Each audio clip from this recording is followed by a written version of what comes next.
Done sir.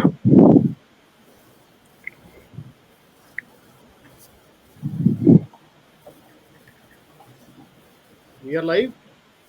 हाँ sir, क्या है? यहाँ तो दिख ही नहीं रहा।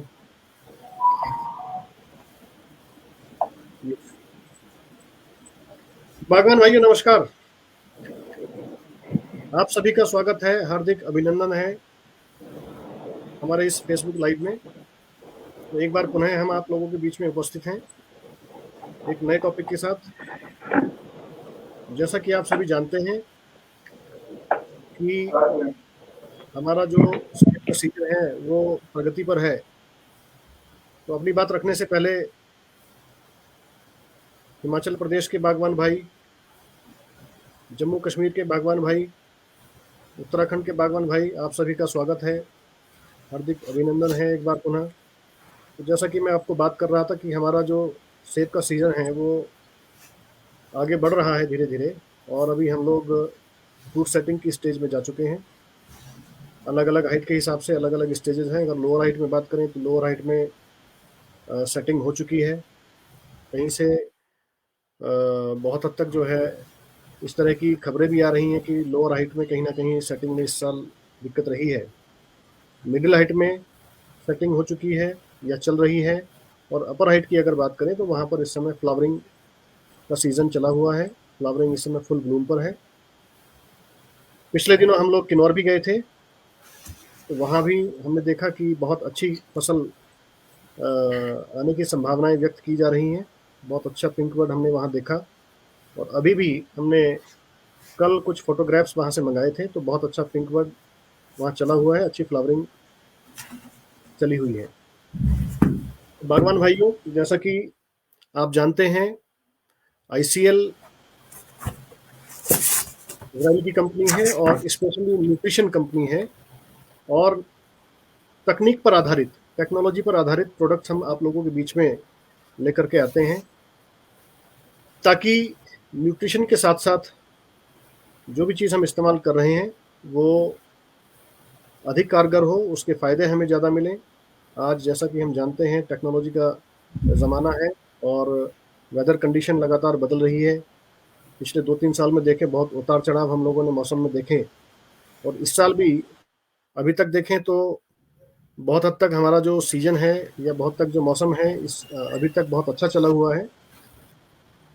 तो जैसा कि पिछले वर्षों में भी और इस साल भी हम आप लोगों के बीच में शुरुआत में हम लोग पहुंचे थे, और समय समय पर हर स्टेज में हम आप लोगों के बीच में आते हैं। तो इस समय फ्रूट सेटिंग स्टेज, कहीं पर फ्लावरिंग की स्टेज चली हुई है। इस समय हम किन चीज़ों का ध्यान रखें ताकि हमारा सीजन आगे बेहतर रहे। फ्रूट सेटिंग जहाँ हो गई है वहाँ साइज अच्छा हो, जहाँ अभी फ्लावरिंग चली हुई है तो हम और वहाँ पर किन बातों का ध्यान रखें। आज भी मैं कई लोगों से मिला, और आज भी हमने कुछ खबरें ऐसी सुनी कि भाई बहुत अच्छी फ्लावरिंग थी, लेकिन वहाँ सेटिंग में दिक्कत आ रही है। तो इन सभी बातों पर यहाँ चर्चा करेंगे हम लोग। मेरा आपसे भी अनुरोध है कि आप लोग भी हमारे साथ जुड़िए और अधिक से अधिक लोगों तक शेयर करिए, ताकि वो भी इस वेबिनार से कुछ फ़ायदा उठा सकें। और अपने प्रश्न, जब हम अभी इस सेशन के बाद प्रश्न आपके लेंगे, तो आज सेब की सेटिंग के टाइम पर आईसीएल न्यूट्रिशन के साथ में हम क्या करें, आईसीएल आपके लिए क्या कुछ नया लेकर के इस बार आया है, इन सब के बारे में हम चर्चा करेंगे। तो चर्चा करने के लिए आज हमारे बीच में हमारे साथ आईसीएल इंडिया के chief agronomist doctor Shailendra Singh ji हैं। सर, आपका बहुत बहुत स्वागत है इस प्लेटफॉर्म पर। Thank you. और साथ ही हमारे नॉर्थ एंड ईस्ट के हेड श्रीमान जीपी शर्मा जी हैं। सर, आपका भी बहुत बहुत स्वागत। और हमारे जम्मू कश्मीर से जो हमारे जम्मू कश्मीर के प्रतिनिधि श्रीमान फिरोज शाह जी, फिरोज शाह जी, आपका भी बहुत बहुत स्वागत है। तो मैं अधिक समय नहीं लूँगा, और मैं डॉक्टर साहब से अनुरोध करूँगा कि इस समय हम क्या करें ताकि आगे का सीजन बेहतर हो, तो आप मार्गदर्शन करें। तो आपका स्वागत है सर। Thank you Mayank. इसको आपने सही से एक्सप्लेन किया है कि अभी की सिचुएशंस जो है उसमें ज़्यादा बहुत सारी सवाल हमारे एप्पल के ग्रोवर्स के सामने हैं कि इस समय पे क्या करें ताकि हम जो भी एप्पल हम इस परिस्थिति में ले सकते हैं उसको और बेहतर ले सकें। हमारे साथ फिरोज साहब हैं जम्मू एंड कश्मीर से। फिरोज साहब, आपके यहाँ पे भी इस समय हालात क्या हैं एप्पल के बागों के? हाँ जी। पहले खुशामदीद मैं करना चाहता हूँ सबका, अपने किसान बागबान भाइयों का, हिमाचल प्रदेश से और जम्मू कश्मीर से। और मायंक जी का, हमारे जो north east GP Sharma sir का, और आपका डॉक्टर साहब। तो वैसे मैं जो टूर कर रहा था यहाँ पे जो है जो हायर लोअर रीच जो एरिया है, low lying area Sopore area में, यहाँ पे पूरा पेटल फॉल हो गया है सर। 90 से 90% पेटल फॉल हो गया। लेकिन जब मैं ओके कल शुपिया गया था तो वहाँ पे अभी फुल ब्लूम पे है सर। जो ओके फ्लावरिंग है फुल ब्लूम पे है। क्योंकि जो हमारा जो यहाँ पे मौसम जो खराबी रही पीछे 8-10 दिन से, बिल्कुल बारिशें थी, अभी 2-3 दिन से खुला है। तो बिल्कुल जो एडवर्स कंडीशन है, वेदर कंडीशन जो हम माने, किसी जगह पे हमारा पेटल फॉल हो गया और किसी जगह अभी फुल ब्लूम है, किसी जगह अभी 50% ब्लूम है। तो किसानों के जो हमारे बागबान भाई भी काफ़ी परेशान है कि ताकि मौसम खुले, धूप अच्छी तरह निकले, ताकि ये जो सारी जो ये हमारा जो पेटल फॉल हो, जो हमारी फसल हो, उसके लिए वो बेहतर रहे। तो ये हमारे यहाँ से ये जो यहाँ से चाहे पुलवामा हो, पुलवामा के नीचे एरिया में पेटल फॉल हो गया, ऊपर वाले जो एरिया है तो उसमें अभी भी 50% से लेके 80% फ्लावरिंग अभी भी है। और यहाँ सोपोर, पटन, हमारा हंदवारा है जो नीचे एरिया, वहाँ पे पेटल फॉल हो गया 80 से 90%। और काफ़ी फ्रूट सेटिंग भी देखने को आई है जो भी एरिया है। तो अभी भी कुछ एरियाज में अभी भी चिंता है कि क्या, तो ऊपर वाले से मेरी दुआ है कि हमारा फ्रूट सेट अच्छा रहे, हमारा सेब अच्छा रहे, हमारी फसल अच्छी रहे, तो ताकि ये जो हमारी जो एक ही इंडस्ट्री, हमारी जो सबसे बड़ी हॉर्टिकल्चर इंडस्ट्री, ताकि ये आगे फले फूले। ओके।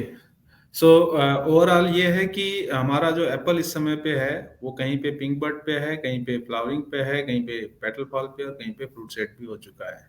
और यही सब चीज़ें हमारे सामने कई दिनों से आ रही है।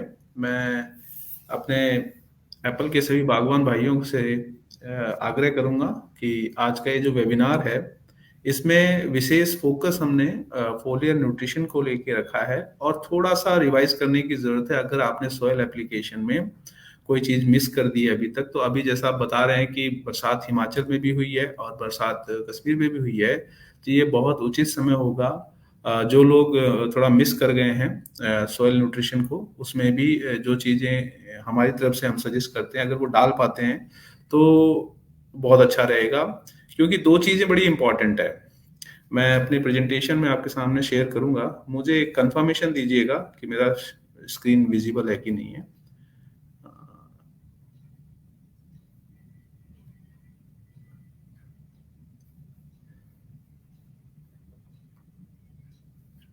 Is visible? नहीं सर, अभी नहीं है। सूरज देखिए।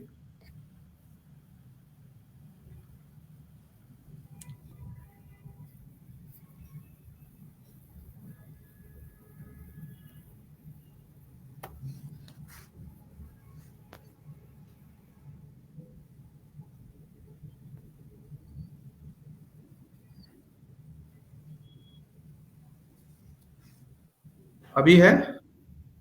नहीं अभी भी नहीं। हाँ सर, अभी आया है। एक मिनट। हाँ, आ गया sir. Okay, thank you so much for confirmation. So आज का जो वेबिनार हमने एप्पल पे रखा है, ये विशेष तौर पर जो फीडबैक, प्लीज म्यूट कर लीजिए बाकी लोग, प्लीज म्यूट कर लीजिए बाकी लोग। फोलियर फोलियर न्यूट्रिशन की बात जब हम करते हैं तो हमें ये देखना जरूरी है कि कब किस समय पे फोलियर न्यूट्रिशन की हमें जरूरत है, और सॉइल के माध्यम से जो हम खाद दे रहे हैं उसके साथ में कब कितनी मात्रा में हमें फोलियर न्यूट्रिशन करना चाहिए। सो आज की वेबिनार का पर्पज यही है कि अब समय क्रूशियल होता जाएगा जैसे जैसे हम आगे बढ़ेंगे एप्पल में, और उस समय की एक भूल या एक गलती हमारे एप्पल की उपज और क्वालिटी दोनों को प्रभावित करेगी। ऐसे में एप्पल के लिए न्यूट्रिशन टेक्नोलॉजी में क्या बेहतर हो सकता है, और आईसीएल जो कि एक कंपनी अब ग्रोइंग सॉल्यूशन के नाम से वर्ल्ड में जाने जाने लगी है, आईसीएल का ये डिवीजन जो सिर्फ ग्रोइंग सॉल्यूशन पे काम करता है, उसकी क्या आप लोगों के सामने एडवाइसेज हैं, उस पे भी हम थोड़ा सा प्रकाश डालेंगे। जैसा कि इस साल ग्रोवर्स के जो इश्यूज हमें मिले हैं अभी तक, उसमें किसी न किसी जगह पे जो खास तौर से लोअर हाइट पे इरेगुलर ब्रेकिंग ऑफ डोरमेंसी दिखी है। अर्थात जो डोरमेंसी है वो एक साथ नहीं ब्रेक हो रही है, पार्ट में हो रही है। तो इसका इफेक्ट जो है हमारी फ्लावरिंग को डिले कर रहा है या उसको इरेगुलर कर रहा है। उससे भी हमारे हमारे एप्पल की जो फ्रूट सेटिंग है और उसमें भी काफी कुछ कमी देखने को मिल रही है। सो अभी तक जितने भी मेरे पास इश्यूज आए, खास तौर से लोअर हाइट पे दिस डोरमेंसी ब्रेकिंग जो है इरेगुलर लोगों ने रिपोर्ट की है, और जो फ्लावरिंग है वो भी बहुत कम आ रही है। ये हर हाइट के हिसाब से अगर देखेंगे आप, तो आप देखेंगे कि नीचे से हाइट वाइज 5000 पे, 6000 अबव पे, 7000 अबव पे ये इश्यूज अलग अलग हैं, पर ओवरऑल पूरे ही हर हाइट पे फ्लावरिंग और फ्रूट सेटिंग को कंपैरेटिवली लास्ट ईयर से कम देखा जा रहा है। अब इसमें किसान ये सोच रहे हैं कि शायद इस बार जो हमारी चिलिंग आवर कम रहे, जो कि फ्लावरिंग बर्ड्स को के लिए बहुत इंपॉर्टेंट होते हैं, जब वो डोरमेंसी से बाहर आता है तो उसके लिए वो रेस्टिंग पीरियड में उतना चिलिंग नहीं मिलने से शायद ये प्रॉब्लम आ रही है। वो एक बहुत बड़ा कारण है। लेकिन इसमें एक महत्वपूर्ण कारण और भी है कि लास्ट ईयर के जो हमारे इश्यूज रहे न्यूट्रिशन के दौरान, जैसा कि मयंक जी ने बताया भी और मेरा ऑफलाइन जब बात हुआ उसमें भी उन्होंने रिपोर्ट किया कि लास्ट ईयर के जो इश्यूज थे, खास तौर से जहां पर लीफ फॉल अर्ली हो गया, वहां पे इस प्रकार की प्रॉब्लम ज्यादा देखने को मिल रही है। या फिर हमारा न्यूट्रिशन जिन भागों में सही से नहीं हुआ, वहां पर भी ये प्रॉब्लम्स ज्यादा देखने को मिल रही है। सो ये जान के रखिए कि जो हम इस साल न्यूट्रिशन करेंगे, इसका 50-60% रिजल्ट हम अभी देख पाएंगे, खास तौर से सॉइल में किया गया न्यूट्रिशन। और आगे जो नेक्स्ट ईयर सीजन की जो फ्लावरिंग बर्ड है, उसके इम्प्रूवमेंट के लिए भी हमारा इस समय का कार्य बहुत इंपॉर्टेंट होगा। तो हमें जो पिछली कमियों के कारण जो इस साल अपने बागों में हम कमी देख पा रहे हैं, उसको इस साल की कार्रवाई से कितना बेहतर कर सकते हैं, उसमें फोलियर न्यूट्रिशन का रोल बहुत इंपॉर्टेंट होगा। और अभी का जो डिफरेंट हाइट पे जो स्टेजेस अगर हम देखें, तो जो भी हाइट 6000 के आसपास है या उससे नीचे है, वहां पर हम फ्रूट सेट पेटल फॉल से फ्रूट सेट पीनट साइज का हम देख पा रहे हैं। और जो हमारा हाइट 6000 से अबव है, 7000 7,500 तक का, वहां पर अभी फ्लावरिंग और की तरफ हम अपने बागों को देख पा रहे हैं कि उसमें फ्लावरिंग भी है और इस समय पे पॉलिनेशन की एक्टिविटीज अच्छी खासी चल रही है। वहीं पे जो हाइट ज्यादा है, 7000 से अबव की जो हाइट है, वहां पर हम अपने बागों में अगर आप देखेंगे तो पिंक बर्ड स्टेज पे अभी आपका क्रॉप है। तो आपके पास में अगर डिफरेंट हाइट की बात करें तो इस समय पे पिंक बर्ड भी है, फ्लावरिंग स्टेज भी है कहीं पे, और कहीं पे फ्रूट सेट भी हो चुका है। तो इन तीनों ही जगह पे फोलियर न्यूट्रिशन का रोल बढ़ जाता है। खास तौर से जब फ्लावरिंग की बात करता हूं तो वहां पर क्रॉप सॉइल न्यूट्रिशन भी बहुत इंपॉर्टेंट हो जाता है। तो just to refresh, last time का अगर हम देखें तो मैंने आपको सॉइल एप्लीकेशन के शेड्यूल में खास तौर से जो भी हमारा लो डेंसिटी ऑर्चर्ड्स है, क्योंकि इसमें आप हमेशा न्यूट्रिशन का स्कोप नहीं रहता है, इसमें बहुत इंपॉर्टेंट होता है कि जब सॉइल में मॉइस्चर हो वहां पर सॉइल न्यूट्रिशन आप कर सकते हैं।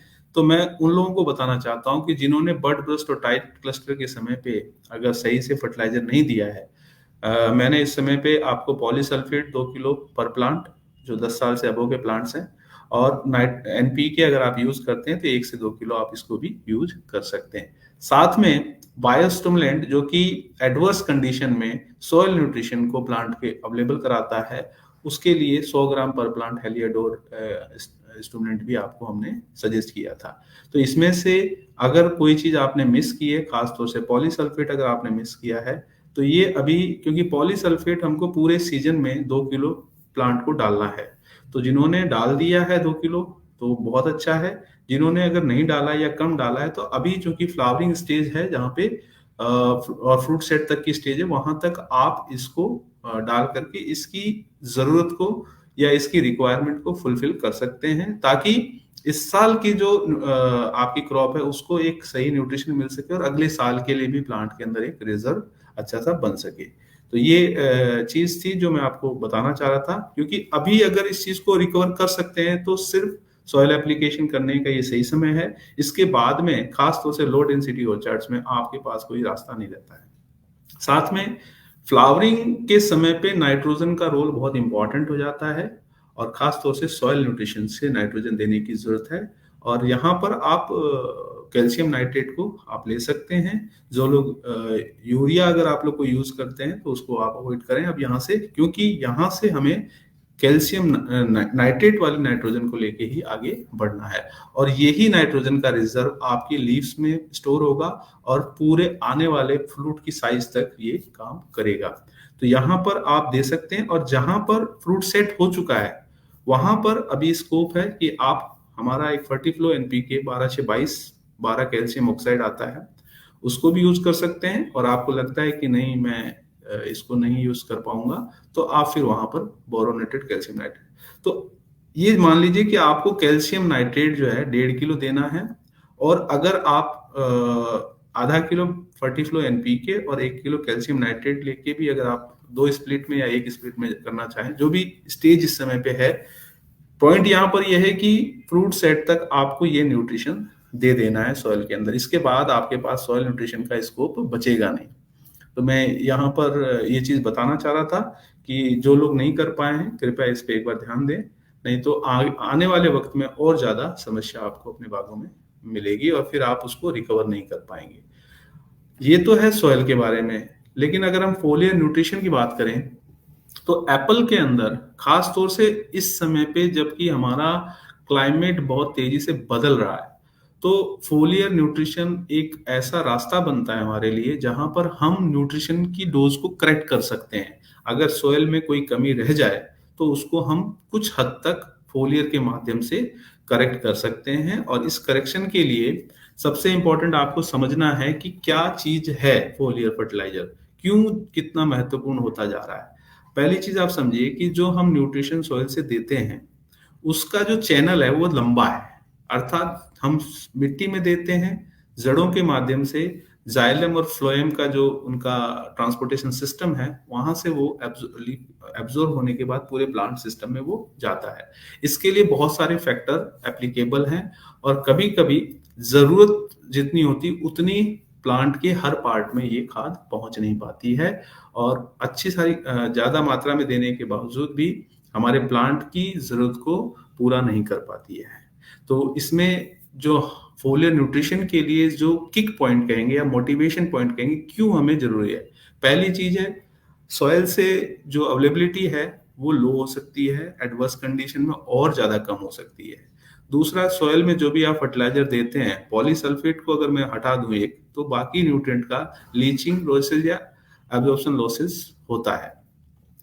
तो इस कारण से भी हमारे को सॉइल से न्यूट्रिशन पूरा नहीं मिल पाता। तीसरा है कि जब फोलियर से जब हम स्प्रे करते हैं तो एब्जॉर्प्शन क्विक होता है और इमीडिएटली प्लांट को अवेलेबल होता है अपनी उसकी फूड चेन में। और चौथा बहुत महत्वपूर्ण है कि जब हम फोलियर फर्टिलाइजेशन देते हैं तो ये एक स्टिमुलेंट का काम करता है, एक सिनर्जिज्म का काम करता है और जमीन से भी न्यूट्रिशन के अपटेक को ये इंप्रूव करता है। तो इस कारण से हमें फोलियर फर्टिलाइजेशन को थोड़ा सा ज्यादा फोकस करना चाहिए, खासतौर से एप्पल के बागों में ऐसी परिस्थिति में।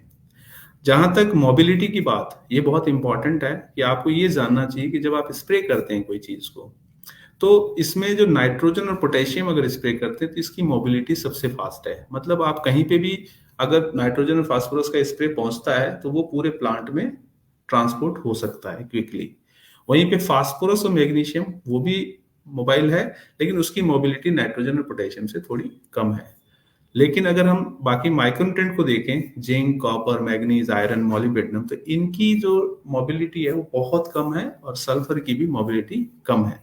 वहीं पे कैल्शियम और बोरोन की को प्लांट के अंदर इमोबाइल बोला जाता है। बोरोन की मोबिलिटी फिर भी थोड़ी हो सकती है, लेकिन कैल्शियम की बहुत ही कह लीजिए कि बहुत ही कम होती है। इसलिए जब आप स्प्रे करें तो हमारा ये बहुत इंपॉर्टेंट हो जाता है कि अगर हमारे स्प्रे में माइक्रो न्यूट्रिएंट का स्प्रे कर रहे हैं तो ये बहुत इंपॉर्टेंट हो जाता है कि वो पूरे प्लांट की कैनोपी पे स्प्रे हो। अदरवाइज किसी एक पार्ट पे अगर स्प्रे हुआ है तो वो वहां से दूसरे पार्ट पे नहीं पहुंच पाएगा। तो इन सब चीजों को देख करके फोलियर न्यूट्रिशन जब करें तो उस पर ध्यान देने की जरूरत है। दूसरा जो महत्वपूर्ण है कि खास तौर से किसान, जब मैं बात करता हूँ कहीं पे भी, तो वो कहते हैं कि सर हमें हमें बाजार में बहुत सस्ते एनपीके और माइक्रोन्यूट्रिएंट मिल जाते हैं, तो हम उसके साथ क्यों न जाएं। आप उनके साथ भी जा सकते हैं, आप किसी भी फर्टिलाइजर के साथ जा सकते हैं जो भी आपको आपकी पॉकेट फ्रेंडली हो।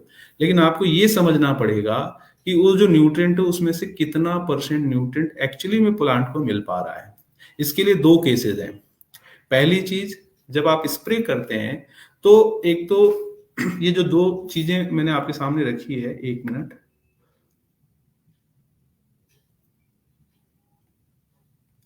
ये दो पॉइंट रखे हुए मैंने आपके सामने। एक है moment of hydrophilic solutes water clusters और इन द क्यूटिकल।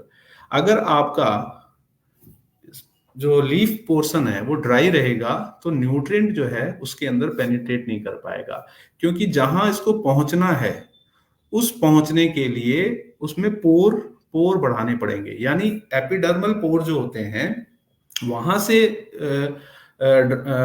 एक पोर मिल सकता है, लेकिन ऊपर से जब तक पानी उसके ऊपर नहीं रहेगा, मॉइस्चर नहीं रहेगा या ह्यूमिड कंडीशन नहीं होगी, वो पोर खुलेंगे नहीं।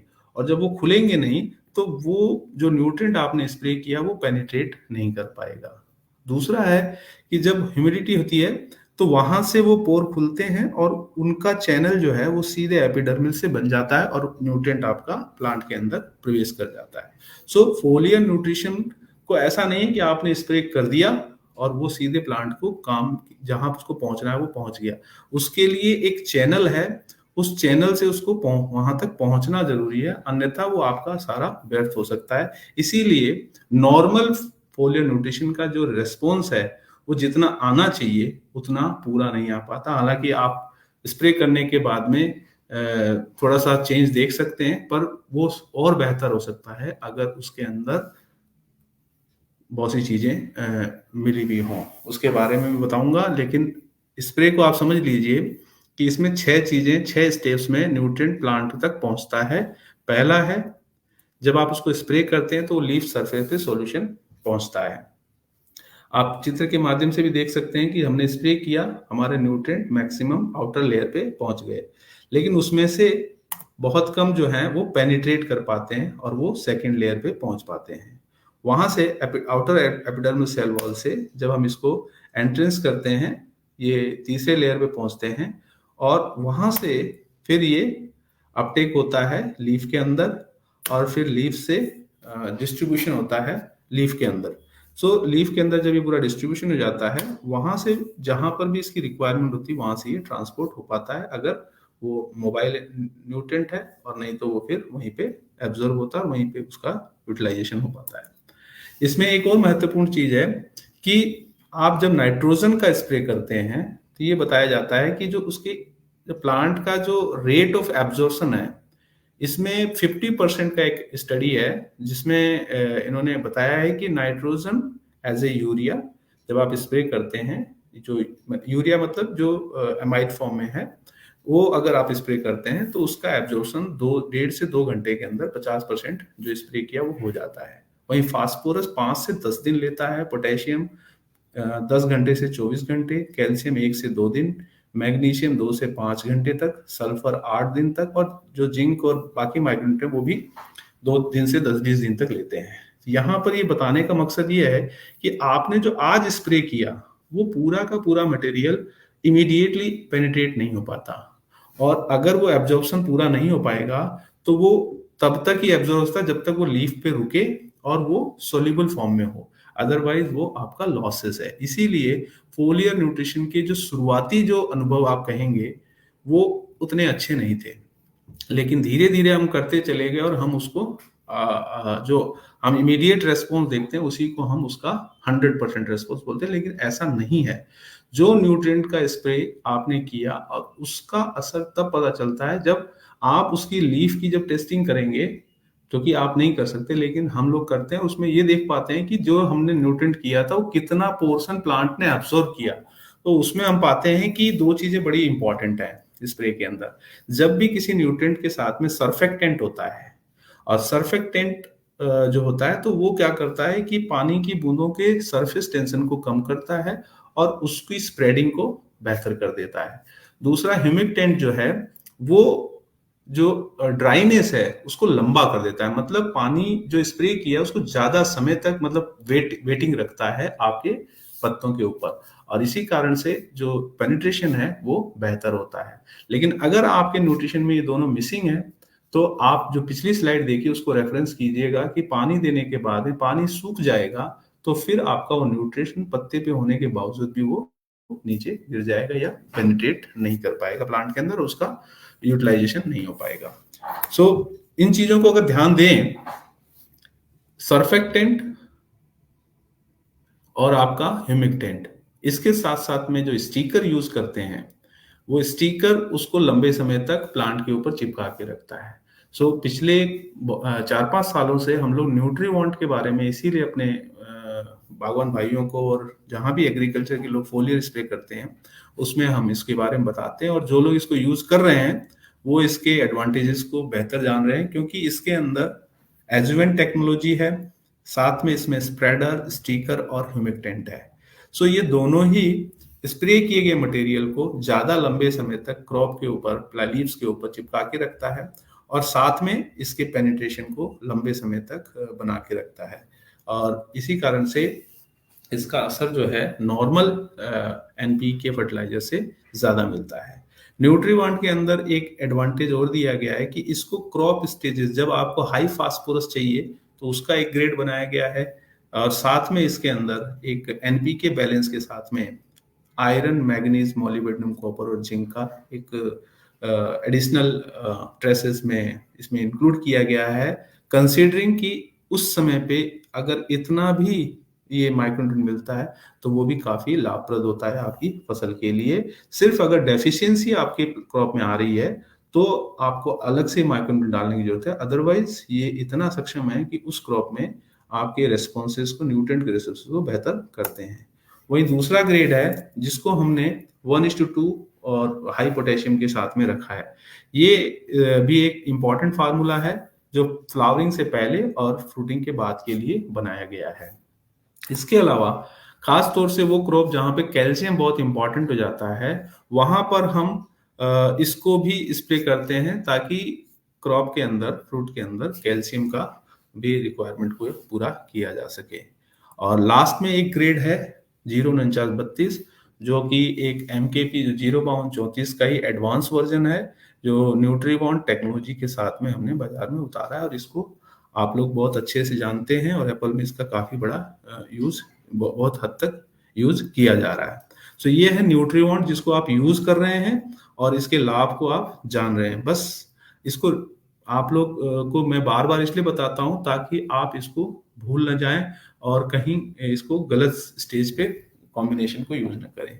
दूसरा एक बहुत इंपॉर्टेंट फर्टिलाइजर जो कि आप ही लोगों की डिमांड पे हमारी नॉर्थ की टीम ने काफी फॉलो अप किया और इंटरनेशनल टीम के साथ में हमने बात करके एग्रोलीफ पावर, जो कि अगर आप गूगल पे सर्च करेंगे तो यू कैन स्टडी इट, इसके रेस्पॉन्सेज बहुत बढ़िया हैं फोलियर न्यूट्रिशन में, क्योंकि ये डबल पावर इम्पैक्ट के साथ में है। डबल पावर इम्पैक्ट की जब हम बात करते हैं तो न्यूट्रिशन का जो अपना काम है उसमें न्यूट्रिशन प्लांट के अंदर पहुंचना, और जो लाइट है, प्लीज म्यूट करके रखिए बाकी लोग, जो आपका फोलियर न्यूट्रिशन जब हम करते हैं तो हम तो सिर्फ न्यूट्रिशन पहुंचा सकते हैं, लेकिन जो इसकी डीपीआई है ये जो प्रकाश संश्लेषण की क्रिया को ना एनहांस कर देता है, क्योंकि इसमें स्टुमुलेंट्स भी हैं जो कि न्यूट्रिशन और प्रकाश संश्लेषण की क्रिया को स्टुमुलेट करके उसके रेस्पॉन्सेस को डबल कर देता है, और जो उसमें कार्बन डाइऑक्साइड को यूज करके जो भोजन बनता है, जो स्टिमुलेंट्स बनते हैं, फोटोसिंथेसिस बनते हैं, वो काफी क्विकली बनते हैं और क्रॉप को इससे बहुत ज्यादा फायदा होता है। साथ में ये M77 टेक्नोलॉजी है जो कि इसके न्यूट्रिएंट को और ज्यादा एडिसिव बनाती है और अपटेक को स्पीडी करती है। अर्थात दो स्प्रे हैं, एक है कि न्यूट्रिएंट का स्प्रे जो है लंबे समय तक काम करता है, एक है तेजी से पेनिट्रेशन करवाता है। तो जो हमने बताया कि अगर आपका स्प्रे बाहर रह जाता है तो वो बाद में प्रवेश नहीं कर पाता। वो टेक्नोलॉजी सिर्फ न्यूट्रीवांट के अंदर है। लेकिन इसकी जो M77 टेक्नोलॉजी है, ये फास्ट पेनिट्रेशन टेक्नोलॉजी है और न्यूट्रिएंट को जितना जल्दी हो सके अपर लेयर से अंदर की तरफ पेनिट्रेट करने में हेल्प करती है, और इसलिए ये इसके रेस्पॉन्सेस बहुत बेहतर हो जाते हैं। लेकिन एग्रोलीफ पावर जो है, उसको अगर आप इंडिया में इस प्रोडक्ट को खोजेंगे तो ये नहीं मिलेगा, क्योंकि इसका जो लाइसेंसिंग है इंडिया में हम लोग नहीं ले पाए। लेकिन सेम इसी को हम टेकलीफ के नाम से हमने इंडिया में उतारा है। मतलब प्रोडक्ट वही है, सिर्फ नाम इंडिया में टेकलीफ लेके आए हैं, क्योंकि बहुत सारे इसके पेटेंट और उसके इश्यूज थे तो हम इंडिया में नहीं ला पा रहे थे। तो आप इससे कंफ्यूज नहीं होइएगा कि एग्रोलीफ पावर चाहिए हमको। अगर आप देखेंगे तो एग्रोलीफ पावर विथ कैल्शियम की जो ग्रेड है वो है 11,5,19 plus 9 calcium oxide plus 2.5 MgO। तो हम टेकलीफ की 2 ग्रेड लेके आए हैं, एक विथ कैल्शियम और मैग्नीशियम, और दूसरी लेके आए हैं 31-11-11। इसमें एक चीज और आपको मैं समझा दूं, आप ताकि आपको कोई कंफ्यूजन ना हो। उसमें जो इसमें एक चीज देखिएगा, इसमें 2.5 MgO है।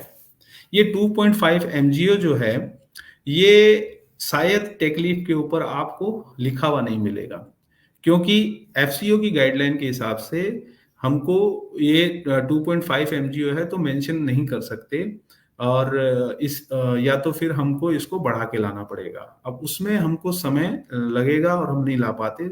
लेकिन ये प्रोडक्ट अपने आप में एस्टेब्लिश है, तो प्रोडक्ट यही है, इसमें 2.5 MgO है, परंतु हम इसको जल्दी से आप तक पहुंचाने में हमने इसको 11,5,19 प्लस 9 कैल्शियम ऑक्साइड भी मेंशन किया है। तो इससे आप कंफ्यूज नहीं होइएगा कि इसमें मैग्नीशियम नहीं है और ये कोई डुप्लीकेट प्रोडक्ट है एग्रोलीफ पावर का। ये ICL का ही प्रोडक्ट है, सेम प्रोडक्ट है। एग्रोलीफ पावर जो वर्ल्ड में ये ब्रांड से हम बेच रहे हैं, इंडिया के अंदर हम इसको टेकलीफ ब्रांड में लेके आए। आई होप आपको इसके बाद में कोई कंफ्यूजन नहीं होगा। एक और इम्पॉर्टेंट चीज है, बहुत से लोग पूछ रहे थे कि टेकलीफ को हम प्लांट प्रोटेक्शन फंजीसाइड से मिला सकते हैं कि नहीं।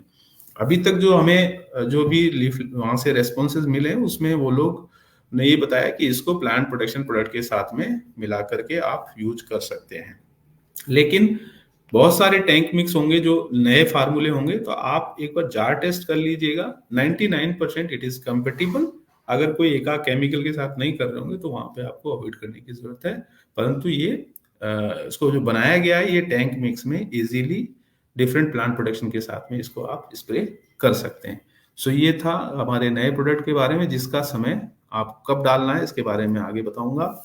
इसका एग्रोलीफ पावर कैल्शियम, जिसको हम टेकलीफ कहते हैं इंडिया में, इसका बाहर काफी स्टडी भी हुआ है। एक स्टडी मैं आपको खुद यहाँ पे शेयर करना चाहता हूँ कि यहाँ पर फार्मर प्रैक्टिस कंट्रोल जहाँ पे स्प्रे नहीं किया गया, इसका किसी भी NPK के साथ में कैल्शियम का नहीं किया गया। दूसरा, जिसमें अन्य किसी कैल्शियम प्रोडक्ट के साथ में उन्होंने स्प्रे किया है, और इसमें उन्होंने पाया है कि yield, fruit size, fruit weight, fruit skin colour, rusting इत्यादि पे इसके क्या असर हैं।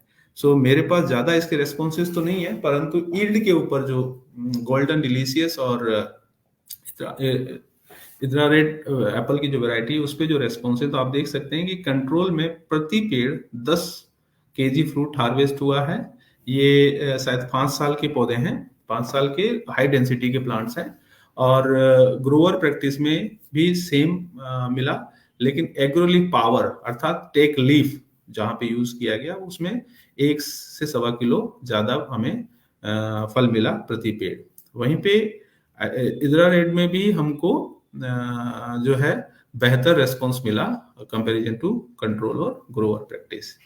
एक तो है यील्ड, दूसरा अगर हम इसकी फ्रूट की साइज की बात करें तो हमें फ्रूट साइज में भी एग्रोलीफ पावर जहाँ स्प्रे किया गया, मोर देन 8 सेंटीमीटर साइज के भी हमें फ्रूट ज्यादा मिले, और 6.5 to 8 सेंटीमीटर के प्लांट फ्रूट साइज भी हमें ज्यादा मिले। तो ये बताता है कि एग्रोलीफ पावर जो है not only on the yield but size, में भी ये बहुत इम्पोर्टेंट आपके लिए होगा, और इसका उपयोग करके अपने सेब की साइज और वजन दोनों को आप बेहतर कर सकते हैं। सो कंक्लूजन में अगर मैं बोलूं तो ये एग्रोलीफ पावर जो है it is good fruit size बढ़ाने के लिए और यील्ड बढ़ाने के लिए, और कैल्शियम कंटेंट जो है वो भी उसमें ज्यादा आपको मिलेगा, तो स्टोरेबिलिटी के लिए भी ये बेहतर होगा। तो ये एग्रोलीफ पावर जो है इसमें 11, 5, 19 9 कैल्शियम ऑक्साइड 2.5 MgO है, जो कि इंडिया के अंदर सेम वही टेकलीफ 11, 5, 19 9 कैल्शियम ऑक्साइड प्लस 2.5 MgO है, परंतु इस पे 2.5 MgO मेंशन नहीं होगा जो बाजार के अंदर हमने इसको आपको दिया है, सिर्फ एफसीओ की रिक्वायरमेंट को मीट करने के लिए, या एफसीओ की जो गाइडलाइन है उसके हिसाब से इस प्रोडक्ट को हम मैग्नीशियम हटा के आपको पहुंचा रहे हैं। परंतु आप ये श्योर रहिएगा इसमें मैग्नीशियम 2.5 है, और जब आप इसको यूज करेंगे तो खुद ही इसको समझ जाएंगे कि इसके रिस्पॉन्सेज कितने बेहतर हैं। तो ये था हमारा फोलियर न्यूट्रिशन में न्यूट्रीवांट और टेकलीफ के बारे में जानकारी। अब फोलियर न्यूट्रिशन के शेड्यूल को अगर हम बताएं, हम हमेशा बताते रहते हैं ताकि हर हाइट पे, क्योंकि कहीं पे पिंक बर्ड है कहीं पे फ्रूट सेट है, तो पिंक बर्ड जहां पे भी है आप अभी भी अगर आपको स्प्रे करना है पिंक बर्ड पे तो न्यूट्रीवांट NPK 11-36-24 जिसमें माइक्रो न्यूट्रिएंट भी हैं, साथ में आप बोरोन का स्प्रे करें। और जहां पे पेटल फॉल हो गया है, फ्रूट सेट हो गया, वहां पे आप tech leaf 11, 5, 19 plus 9 calcium oxide कीजिएगा। ध्यान रखिएगा कि इसमें जो आपका 2.5 MgO है वो इस पे मेंशन नहीं होगा। और इसके बाद में आप बूस्टर NPK 839 प्लस सल्फर भी एक हमें देना है, तो फर्टीफ्लो पोटेशियम प्लस जो कि 8047 7 सल्फर है, इन दोनों को मिला के आप वॉलनट स्टेज पे स्प्रे कीजिए, और उसके बाद फिर एक फ्रूट NPK का स्प्रे कीजिए ताकि फ्रूट के अंदर कैल्शियम हमेशा मेंटेन रहे। और ध्यान रखिए जब भी हम कैल्शियम का स्प्रे करते हैं तो इसमें बोरोन देने की गुंजाइश रहती है। हालांकि न्यूट्रीवांट NPK में फ्रूट में बोरोन है, पर एडिशनली 1 ग्राम बोरोन हमने इसमें रखा है जो कि आपके लिए अच्छा रहेगा फ्रूट क्वालिटी के लिए। और लास्ट में कलरिंग के लिए न्यूट्रीवांट पीकवांट 049-32। और इसके बावजूद भी अगर आपको लगता है कि नहीं मुझे कैल्शियम करना है तो आप लिक्विड कैल्शियम 1 ml पर लीटर कर सकते हैं। ये शेड्यूल ध्यान रखिए फोलियर न्यूट्रिशन के लिए, क्योंकि इस साल के फ्रूट के रिजल्ट में इसका सबसे ज्यादा योगदान होगा। जो लोग इसमें थोड़ी भी कमी करेंगे वो कहीं ना कहीं अपने सेब के साथ में बहुत बड़ा कंप्रोमाइज करेंगे, क्योंकि लास्ट ईयर के इफेक्ट आपके एप्पल में है, और अभी जितना भी सेब लग रहा है उस सेब को बेहतर वजनदार और उपजदार बनाने के लिए आपको ये न्यूट्रिशन चाहिए। और इसके साथ में मैं बताना चाहूंगा कि पिंक बर्ड पे आप 1261 के साथ में भी जा सकते हैं, पर 1261 अगर स्ट्रेस कंडीशन आपकी है तो स्ट्रेस कंडीशन में 1261 उतना अच्छा प्रभावशाली नहीं रहेगा जितना न्यूट्रीवांट रहेगा, क्योंकि न्यूट्रीवांट हर परिस्थिति में आपको एक अच्छी फ्रूट सेटिंग देगा, बट 1261 आपको सिर्फ और सिर्फ आइडियल कंडीशन, मतलब कि अगर थोड़ा अनस्ट्रेस कंडीशन में ही आपको ये ज्यादा फायदा पहुंचाएगा। तो ये चीज को ध्यान रखिएगा। दूसरा एक बहुत महत्वपूर्ण है कि हमारे एक साथी ने हमको ये भेजा, मैंने इसमें से नाम उनका हटा दिया है, और उनका ये कहना था कि इस बार जो है बहुत सी क्वेरी आ रही है जिसमें लोगों ने 1261 प्लस बोरोन प्लस जिंक किया है और ये कॉम्बिनेशन अवॉइड करना चाहिए। ये बिल्कुल सही कथन है उनका कि हमको जो जिंक है, जिंक को बहुत सावधानी से प्रयोग करना चाहिए, लेकिन अगर आप कर रहे हैं इसको तो स्ट्रेस कंडीशन में इस कॉम्बिनेशन को ना करें। और डोजेज हमेशा ध्यान रखिए कि थोड़ी भी जिंक की या बोरोन की डोज आपने बढ़ा दी तो ये दोनों के दोनों ही स्ट्रेस क्रिएट कर सकते हैं आपके प्लांट के अंदर। तो बेटर यही है कि आप इस चीज से बचने के लिए इस समय पे आप अगर पिंक बर्ड स्टेज है तो आप स्टार्टर प्लस बोरोन जाइए। जिंक को अगर आपको करना है तो आप उसको टेकलीफ के साथ भी ले सकते हैं, और जिंक का सबसे सही जो समय है वो पोस्ट हार्वेस्ट है, उस समय पे कीजिए। और उसके बाद में मुझे लग रहा है अगर आप ये सीरीज यूज कर रहे हैं तो अलग से जिंक लेने की आपको जरूरत नहीं होगी। इन्होंने एक बड़ी अच्छी बात की ह्यूमिक एसिड की। तो मैं यहाँ पर एक चीज बताना चाहता हूँ कि जो बायोस्टिमुलेंट है, बायोस्टिमुलेंट का स्ट्रेस के प्रति बड़ा ही इंपॉर्टेंट रोल बढ़ता जा रहा है, और इसीलिए इंडियन एग्रीकल्चर में बहुत सारे बायोस्टिमुलेंट बाजार के अंदर आप देख सकते हैं पिछले 3-4 सालों में, और आने वाले समय में और बायोस्टिमुलेंट आपको देखने को मिलेंगे, क्योंकि एग्रीकल्चर में बायोस्टिमुलेंट का रोल धीरे धीरे बढ़ता जा रहा है बिकॉज ऑफ द स्ट्रेसेस, चाहे वो सॉइल के अंदर कंडीशनल स्ट्रेस हो, चाहे वो टेम्परेचर का स्ट्रेस हो, चाहे वो बायोटिक कोई फंगल और इंसेक्टिसाइड फंगल इन्फेक्शन हो। तो इसमें अगर देखें तो बायोस्टिमुलेंट में आईसीएल भी पिछले साल एक बहुत ही आइडियल फार्मूला प्रोडक्ट को रिलीज किया है, जो लिक्विड फॉर्म में एक्वामरीन है और सॉलिड फॉर्म में हेलियोडोर है। हेलियोडोर की रिकमेंडेशन मैं ऑलरेडी आपको बता चुका हूं कि कब डालना है, कितना डालना है।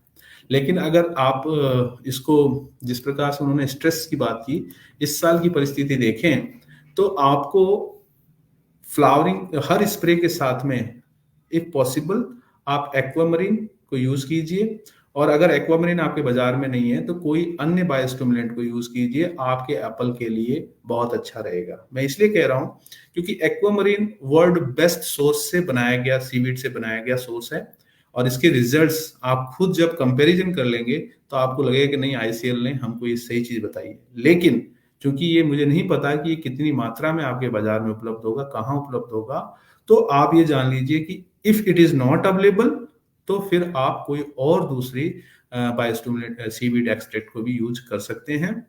लेकिन अगर ये अवेलेबल है तो आप इसको जरूर ट्राई कीजिएगा। 1 से 2 ml, अगर 1 ml भी आप हर न्यूट्रिशन के साथ में ले लेंगे, ये सफिशियंट होगा एनवायरमेंटल स्ट्रेस से आपके एप्पल को बचाने के लिए। सो ये मैं आपको आज बताना चाह रहा था। इसके अलावा अगर कोई चीज है तो लेंगे, बाकी आप लोगों का बहुत बहुत धन्यवाद। Thank you very much. Sir, aquamarine की अवेलेबिलिटी के बारे में मैं बता दूं, एक्वामरीन हमारा शिमला डिस्ट्रिक्ट में तकरीबन हर जगह अवेलेबल है। ठियोग, रोहड़ू, नारकंडा, कुल्लू डिस्ट्रिक्ट में अवेलेबल है। तो जो भी लेना चाहते हैं वो ले सकते हैं, अवेलेबिलिटी का कोई इशू नहीं है। ओके, सो अभी कोई और चीजें हैं? सूरज, कोई सवाल है तो आप प्रेजेंट कर सकते हैं। डॉक्टर साहब, थोड़ा सा मैं अपनी कुछ बात रखना चाहूँगा। जो आपने बताया, जो आप एक रेफरेंस दिखा रहे थे लीफ का, जो इस साल बहुत प्रॉब्लम आई है, जो लीफ बर्निंग हुई है जिंक की वजह से, high dose zinc, high dose आपकी बोरोन, और जो मुख्य बात जो अभी दिखाई दे रही है, जो कुछ वैरायटियों के अंदर आपकी पॉडी मिल्ड्यू का अटैक आता है, और जब हम केवल नाइट्रोजन फास्फोरस जा रहे हैं 12 के साथ में और उसके साथ जिंक दे देते हैं, कुछ बोरोन इस्तेमाल कर रहे हैं, जब उस स्थिति में हम पोटास नहीं देंगे तो प्लांट जो बीमारी से लड़ने की जो क्षमता होती है उसको कवर नहीं कर पाता और वो बीमारी से नहीं लड़ पाता और वो बीमारी से ग्रसित हो जाता है। पॉडी मिल्ड्यू इस समय बहुत ज़्यादा प्रॉब्लम आती है। तो इस जो आपने फार्मूला बताया कि 1 हिस्सा नाइट्रोजन, 3 हिस्से फास्फोरस और 2 हिस्से पोटास के, तो इस फार्मूला के हम जाते हैं तो पोटास आपका जाना बड़ा आवश्यक है। जो पोटास आपकी बीमारियों की क्षमता बढ़ाता है। तो जहाँ भी जिस फार्मर ने स्टार्टर यूज किया वहाँ कोई प्रॉब्लम नहीं आई, क्योंकि मेरी बहुत किसानों से बात होती रही और आज भी बात हो रही थी। तो मैं बार बार कहता रहता हूँ, कुछ फार्मर हमारे ऐसे होते हैं ड्रम के अंदर जिंक डाल देते हैं। हमेशा जिंक की मात्रा 1 ग्राम पर लीटर या आधा ग्राम पर लीटर, जैसा आपने बताया, जो हमारी न्यूट्रीवेंट सीरीज यूज कर रहे हैं वहाँ जिंक की आवश्यकता नहीं है स्प्रे करने की। डेफिशिएंसी आ रही तो आप जब इस्तेमाल करें, या फिर हार्वेस्टिंग के समय बाद आप जिंक का इस्तेमाल राइट समय उस समय है, क्योंकि जो नेक्स्ट आपकी लीफ निकलेंगी वो अच्छी निकलेंगी और बड बस्ट भी आपका अच्छा रहेगा। तो उसमें मैं कुछ बात रखना चाह रहा था। कुछ अभी बड़ी फार्मर जो फीडबैक आ रहा है लो हाइट से और मिडिल हाइट से, वो थोड़ा नेगेटिव है। जिस हिसाब से मौसम वेदर चेंज होता रहा, जब मैंग जी बात कर रहे थे, तो उसको हमें ध्यान में रखेंगे। हम फीडिंग अच्छी देते हैं, चाहे इस समय जो फीडिंग दे रहे हैं वो नेक्स्ट क्रॉप के लिए काम आएगा। जब सही फीडिंग जाएगी हमारी तो हम उस समस्याओं से कुछ अपने को बचाव कर सकते हैं। और आपने जो प्रेजेंटेशन दिया, आज भी रामपुर से कॉल आई मेरे को, फार्मर कह रहा था कि आप इस पर महंग से मेंशन नहीं है, इस पे ये मेंशन नहीं है। तो जैसा आपने कहा, जो एफसीओ है, जब हम ऑर्डर 1985 की बात करें, एफसीओ फर्टिलाइजर एक्ट की, यदि हम उसके अनुसार जाते हैं तो जो कुछ आपका सोडियम की मात्रा, क्लोराइड की मात्रा, तो वो भी हमें मेंशन करनी पड़ती है। तो हम जो टैग लीफ है, चाहे हमारा न्यूट्रीवांट है, उसके पीछे हम कुछ जो हैवी मेटल्स हो मिनिमम जो होते हैं उसको हमें मेंशन करना होता है। ये बताना जरूरी था, क्योंकि कुछ फार्मर की क्वारी होती है कि आपके ऊपर ये क्यों मेंशन किया जो जिसकी हमें जरूरत नहीं है। तो एज पर एफसीओ हमें मेंशन ना करना पड़ेगा। यदि अदर कंट्रियों की बात करें, वहाँ का एफसीओ अलग है। भारत सरकार का जो एफसीओ है उसकी गाइडलाइन के अनुसार हमें प्रोडक्ट पे वो सारी चीजें मेंशन करनी पड़ती हैं जो एफसीओ आपका कह रहा है। तो किसान साथियों, आप इसको निश्चित हो जाइए, जो जैसा हम एग्रोलीफ के अंदर जो लीफलेट था उसी के अनुसार टैग लीफ दे रहे हैं, जैसा डॉक्टर साहब ने क्लियर कर दिया है। तो हम ऐसा कोई, जब तक हमारे पास परमिशन नहीं होगी हिमाचल के अंदर या इंडिया के अंदर, हम उस प्रोडक्ट को नहीं ला सकते। दूसरा भी कुछ फार्मरों का मेरे पास में क्वेश्चन आए का, सर ये जून 2023 का प्रोडक्ट है और आज 24 के अंदर बैठे हैं, अप्रैल के अंदर हम बात कर रहे हैं, तो थोड़ा सा ये आपका 24 में आना चाहिए। तो किसान साथियों, हम इस प्रोडक्ट को 2023 जून के अंदर इंपोर्ट किया था। इंपोर्ट डेट है वो, और जून से लेके लगभग ये जून जुलाई अगस्त के अंदर इंडिया के अंदर आया। तो रजिस्ट्रेशन कराया हमने, परमिशन ली, उसके बाद तो मटेरियल हमारे पास आ गया था। तो हिमाचल के अंदर भी परमिशन हमें दिसंबर के अंदर मिली। तो इस समय हम इसलिए दे पाए क्योंकि कोई भी प्रोडक्ट हम जब तक एफसीओ के अंदर नहीं रहेगा, हमारे पास परमिशन नहीं रहेगी, हम उस प्रोडक्ट को आप तक नहीं पहुंचा पाते जब तक हम उसके सही परमिशन पर आधार पर। तो आप निश्चित हो जाइए, हम जो भी प्रोडक्ट देंगे आपको एज ए परमिशन देंगे, चाहे वो हिमाचल सरकार परमिशन दे, चाहे वो भारत सरकार, ये दोनों सरकार हमें परमिशन दे देती है। जब वो प्रोडक्ट आप तक देते हैं तो आप निश्चित होकर प्रोडक्ट यूज किए, बेहतर रिजल्ट है इसके।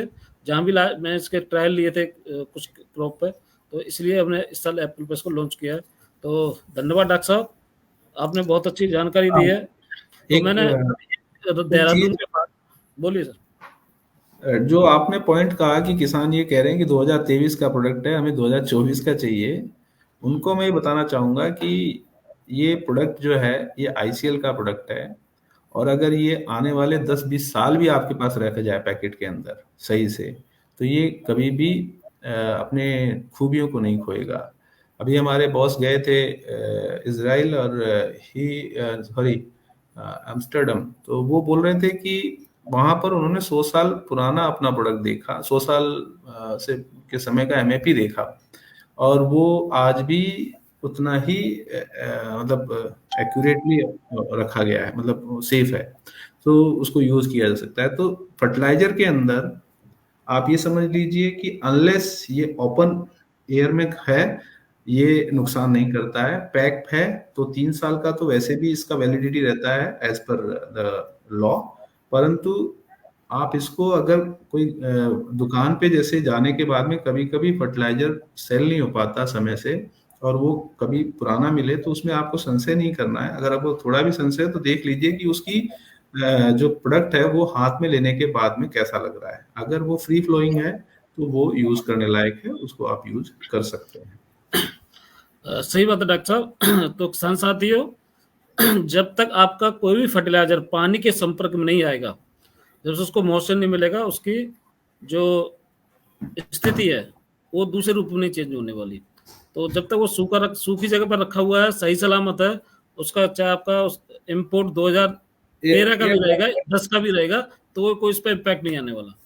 हाँ, बट 2023 का है तो आपको ये डाउट नहीं करना है। It is as much as okay as you get 2024 product, इसमें कोई प्रॉब्लम नहीं है। So I think if there is no question, I hope may be आज व्यूअर्स कम होंगे हैं तो सर, सवाल बहुत सारे हैं। तो फिर फटाफट क्वेश्चन सवाल। 7 मिनट। मुझे लगा सवाल नहीं है, सूरज सवाल नहीं ले रहा है।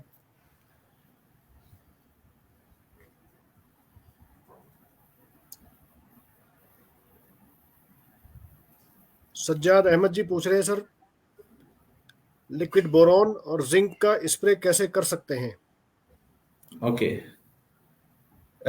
सजाद जी, पहली चीज तो ये है कि स्प्रे जो है, मैं दो चीजें बताना चाहूंगा आपको। बोरोन जो है वो उसके लिए एक पिंक बड की स्टेज बहुत अच्छी है, और अगर उसके बाद अगर आपको बोरोन करना है तो वो जैसा मैंने बताया कि जब भी आप कोई कैल्शियम प्रोडक्ट ले रहे हैं स्प्रे में, तो उसके साथ में एक बोरोन थोड़ा सा लेना चाहिए, पहली चीज। दूसरा ये है कि zinc I suggest only post harvest. Post harvest पे किया गया जिंक सफिशियंट है आपकी क्रॉप की नीड को पूरा करने के लिए। लेकिन अगर आपने पिछले साल नहीं किया है तो फ्रूट सेट होने के बाद में आप, क्योंकि जिंक का सबसे बड़ा रोल है उसको डोरमेंसी से बाहर लाने में। अब चूंकि सबके प्लांट्स डोरमेंसी से बाहर आ चुके हैं, बड्स जो है वो ऑलरेडी ब्रस्ट हो चुकी है और आपका पिंक बड स्टेज पे या फिर आपका आगे बढ़ चुका है क्रॉप। सो अगर आपको करना है तो ये ध्यान रखिएगा कि जो डोज है वो एक, अगर लिक्विड कर रहे हैं तो it should not be more than 1 ml, और अगर आप EDTA फॉर्म का जिंक यूज कर रहे हैं तो इट शुड बी, जैसा जीपी शर्मा जी ने बताया कि आधा ग्राम से 1 ग्राम, 1 ग्राम मैक्सिमम लिमिट है, इससे ज्यादा आप जिंक मत लीजिएगा। तो अगर आप अभी जितना जल्दी हो सके, अगर फ्रूट सेट हो गया आपका तो भी आप कर सकते हैं, इसको लेट नहीं कीजिएगा। और पिंक बड से मतलब फ्रूट सेट होने तक आप इसको कर सकते हैं, इसके बाद में करने की जरूरत नहीं है। Next question, can ICL products be spread with fungicides? Fungicides के साथ हो सकते अच्छा, हैं? राजेश जी का ये है। राजेश जी, पहले तो आपको नमस्कार। दूसरा ये है कि yes, you can do spray with, you can spray it with fungicides, इसमें कोई डाउट नहीं है। Only if any new fungicide is there, check, थोड़ा सा आप उसको चेक कर लीजिए जार टेस्ट में। वैसे 99% you can spray. Jar test में यहाँ क्लियर कर दूं सभी बागवान भाइयों को, 1 गिलास कांच का लेना है, उसमें पानी लेना है, और जो भी चीज आप मिलाना चाह रहे हो थोड़ा थोड़ा आप उसमें गिलास में मिलाइए, उसको घोलिए, 15 मिनट्स उस गिलास को रखिए। उसके बाद उस सॉल्यूशन को चेक करिए कि अगर वो जम जाए, दही की तरह बैठ जाए, फट जाए, फिर आपने नहीं मिलाना है। अगर पानी सामान्य रहता है फिर आप उसका स्प्रे कर सकते हो। ये फिजिकल टेस्ट है। यस, अरुण रांटा जी का है क्वेश्चन। 11/5/19 में कैल्शियम है क्या? ये मूवेबल है विदाउट बोरोन के? ये मैं दो चीजें इसमें बताना चाहता हूँ। यस, 11/5/19 जो टेकलीफ है उसमें कैल्शियम है, वो हम बैक उस पे पैक पे ही मेंशन करें। अगर आपका सवाल होता है कि इसमें मैग्नीशियम है कि नहीं है, तो वो जरूर हमने उसे मेंशन नहीं किया, पर it is having magnesium also. Yes, asking ICL Techleaf have magnesium, right? Now you corrected your question. Yes, इसमें टेकलीफ में 2.5 MgO है, लेकिन एज पर FCO हम जो NPK न्यूट्रिएंट होता है उसका सर्टेन परसेंटेज में ही हम कैल्शियम और मैग्नीशियम होगा तभी हम उस पर मेंशन कर सकते हैं, अदरवाइज वो मेंशन करने का FCO हमको अलाउ नहीं करता। क्योंकि इसमें 2.5% MgO है, ये 3 से ऊपर होता तो शायद हम मेंशन कर पाते। नहीं होने के कारण अगर हम इसको मेंशन नहीं करते हैं तो हमें नई ग्रेड के रूप में इसको लेके जाना पड़ेगा, और वो आने वाले 3-4 साल ले लेगा रजिस्ट्रेशन करने में। तो चूंकि आप एप्पल के अंदर इसके रेस्पॉन्सेज बाहर आप लोगों ने देखे हैं, और आप ही जैसे लोगों ने इस प्रोडक्ट को हमें पुश किया लाने के लिए, और जीपी शर्मा जी ने इसमें ICL इंडिया को इतना पुश कर दिया कि हम लोगों को ये प्रोडक्ट जल्दी से जल्दी लाना पड़ा। और आप इसको स्प्रे कीजिए, ये एग्रोलीफ पावर है जिसको आप साइट पे जाके पढ़ सकते हैं। सिर्फ ये ब्रांड हमको इंडिया में रजिस्ट्रेशन नहीं मिल पाया, इस कारण से हमें टेकलीफ के नाम से इसको उतारना पड़ा है। सो बी श्योर, इसमें मैग्नीशियम है, कैल्शियम है, एवरीथिंग इज देयर। डॉक्टर साहब, इनका एक और कैल्शियम विदाउट मोबाइल बोरोन के साथ में क्या मूवमेंट करेगा कैल्शियम? तो किसान साथियों, यदि हम इसकी बात करें तो ट्रेस एलिमेंट है इसके साथ में, उसमें boron, zinc, iron, manganese, copper, मोडुलम, तो ये ppm मात्रा में मिलेंगे। तो जितनी आपको कैल्शियम, जितना इसमें कैल्शियम है उतना इसके साथ में बोरोन दिया गया है, तो मूवमेंट करेगा, 100% करेगा और अच्छा रिस्पॉन्स करेगा। एप्पल में पॉलीसल्फेट की डोज क्या है सर? सर, मैंने अभी आपको बताया कि अगर आपका प्लांट 10 साल से अबो है तो 2 किलो पर प्लांट आपका जाना चाहिए। अगर प्लांट आपका 5 से 10 साल का है तो इट शुड बी 1.5 kg, और अगर 5 साल से नीचे है तो फिर आप उसको 500 ग्राम के आसपास, मतलब जब फ्रूटिंग में आ गया वहां से 1 किलो और 10 किलो पे जाने पे 2 किलो, वही आपको कितना भी ओल्ड प्लांट है आपको उससे ज्यादा नहीं बढ़ाना है, वो उतना सफिशियंट है। क्योंकि आपका जैसे जैसे प्लांट बढ़ता है वैसे वैसे उसका रूट जोन और उसका रेस्पॉन्स जो है ना सॉइल न्यूट्रिशन का अपना खुद का भी बन जाता है। तो आपको उसमें ज्यादा कोस्टिंग नहीं बढ़ानी है, क्योंकि हमारा मकसद है कितना मिनिमम न्यूट्रिशन से आपको सही न्यूट्रिशन मिल पाए। तो जैसे पुराना ऑर्चर्ड होगा उसमें फोलियर न्यूट्रिशन को बढ़ाना है, पर पॉलीसल्फेट आपके लिए 10 साल से ऊपर 5 किलो 2 किलो, और 10 साल से 5 से 10 के बीच में तो 1 से 1.5 किलो, 1 किलो सफिशियंट होगा आपके लिए।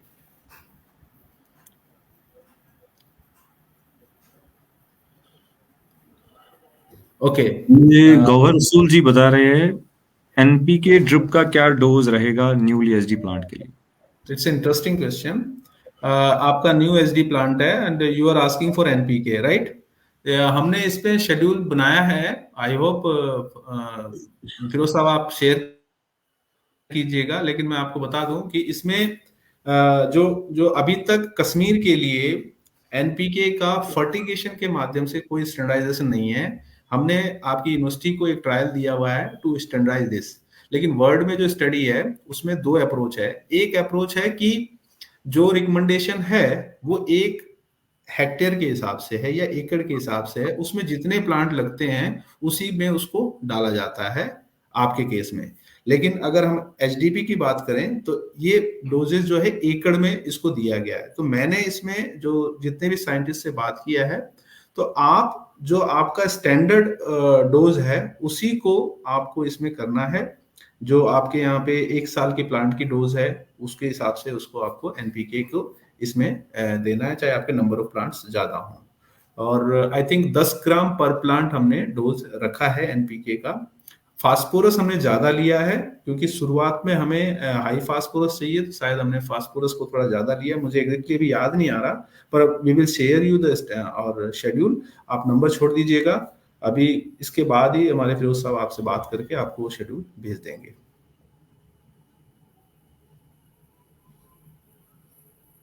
नेक्स्ट क्वेश्चन, 12/5/27 किस स्टेज पर अप्लाई होता है? रितु जी, ये बहुत ही इंटरेस्टिंग क्वेश्चन है, क्योंकि 12/5/27 वो प्रोडक्ट है जिसको हमारे हिमाचल के बागवान भाइयों ने ट्राई किया। किसी का तो ये भी एक्सपीरियंस है कि मैं तो सर शुरू से लेके एंड तक इसी को स्प्रे करता हूँ और कोई लेता ही नहीं, क्योंकि इसमें वो बैलेंस है नाइट्रोजन, फास्फोरस, पोटेशियम और कैल्शियम का, जो कि मुझे अपने एप्पल के लिए चाहिए। सो अगर आप सिर्फ इससे जाना चाहते हो तो इसको आप हर 15 दिन पे स्प्रे करते जाइए, आपको वही रेस्पॉन्स, मतलब बेहतर रेस्पॉन्स मिलेगा।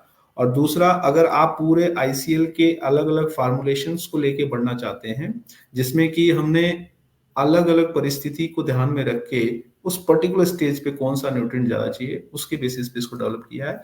तो 12/5/27 आपका टेकलीफ अगर आपके पास है तो वहां से टेकलीफ करेंगे।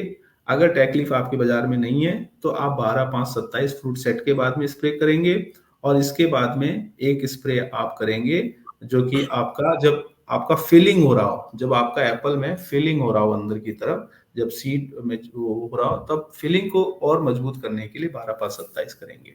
सो हमारे शेड्यूल में जो हमने दिया है वो फ्रूट फिलिंग स्टेज पे दिया है विथ टेकलीफ। अगर टेकलीफ नहीं है तो आप फ्रूट सेट के बाद में 12/5/27 को स्प्रे कर सकते हैं, और इसको लगातार भी कर सकते हैं 15 दिन के अंतराल पे, और बीच में ब्रेक करके आप 8, 16, 39 प्लस फर्टिफ्लो के साथ में भी जा सकते हैं। 12/5/27 सर अभी तो अवेलेबल है ही, बाकी टेकलीफ भी हमारा अभी हर जगह अवेलेबल मार्केट में हो गया है। ठीक है, मैंने इसीलिए बोला है कि अगर टेकलीफ है तो टेकलीफ कीजिए, अब टेकलीफ नहीं है अभी फ्रूट सेट पे तो आप 12/5/27 को कीजिए।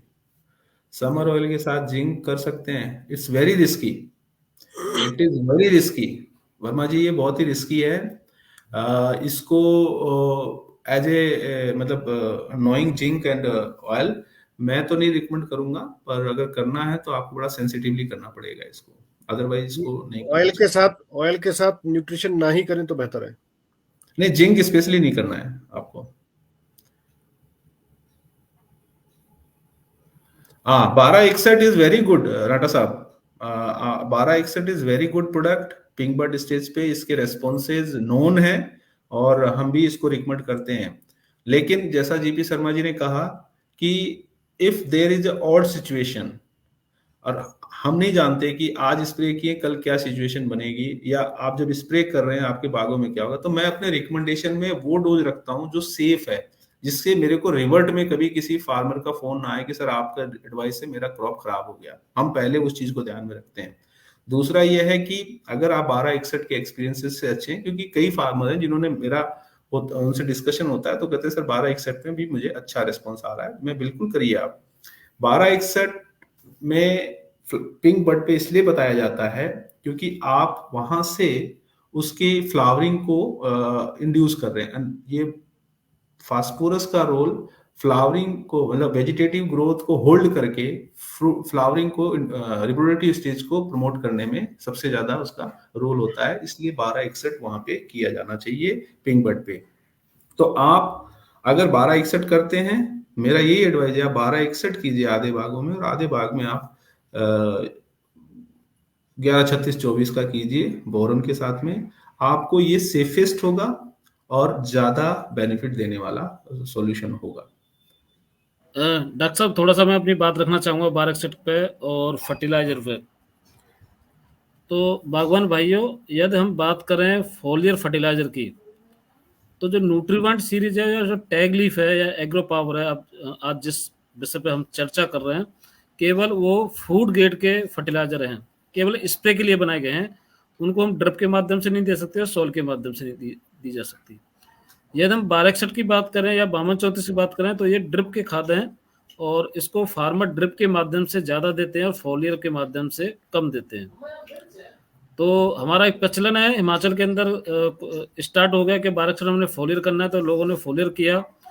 कहीं कहीं आज उसके दुष्प्रभाव भी देखने को मिले। तो यदि आप केवल फूड ग्रेड पर जाना चाहते हैं, ओनली कि जो स्प्रे के लिए खाद बने हैं, तो वो न्यूट्रीवेंट सीरीज है और आपका टैग लीफ, जो हम टैग लीफ के ब्रांड में लेके आए एग्रो लीफ पावर को, तो आप उस पर जाइए। अमूमन 1261 आप जहाँ भी ड्रिप से खेती की जाती है तो शुरुआत अवस्था के अंदर ये फर्टिलाइजर दिया जाता है वेजिटेटिव ग्रोथ के लिए, रूट डेवलपमेंट के लिए। तो बहुत अच्छा फर्टिलाइजर है और इससे अच्छे रिस्पॉन्स मिलते हैं।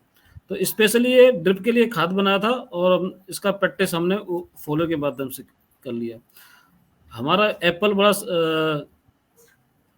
क्रॉप बड़ा सेंसिटिव है, इसके लिए हम बहुत सावधानी बरतनी पड़ती है।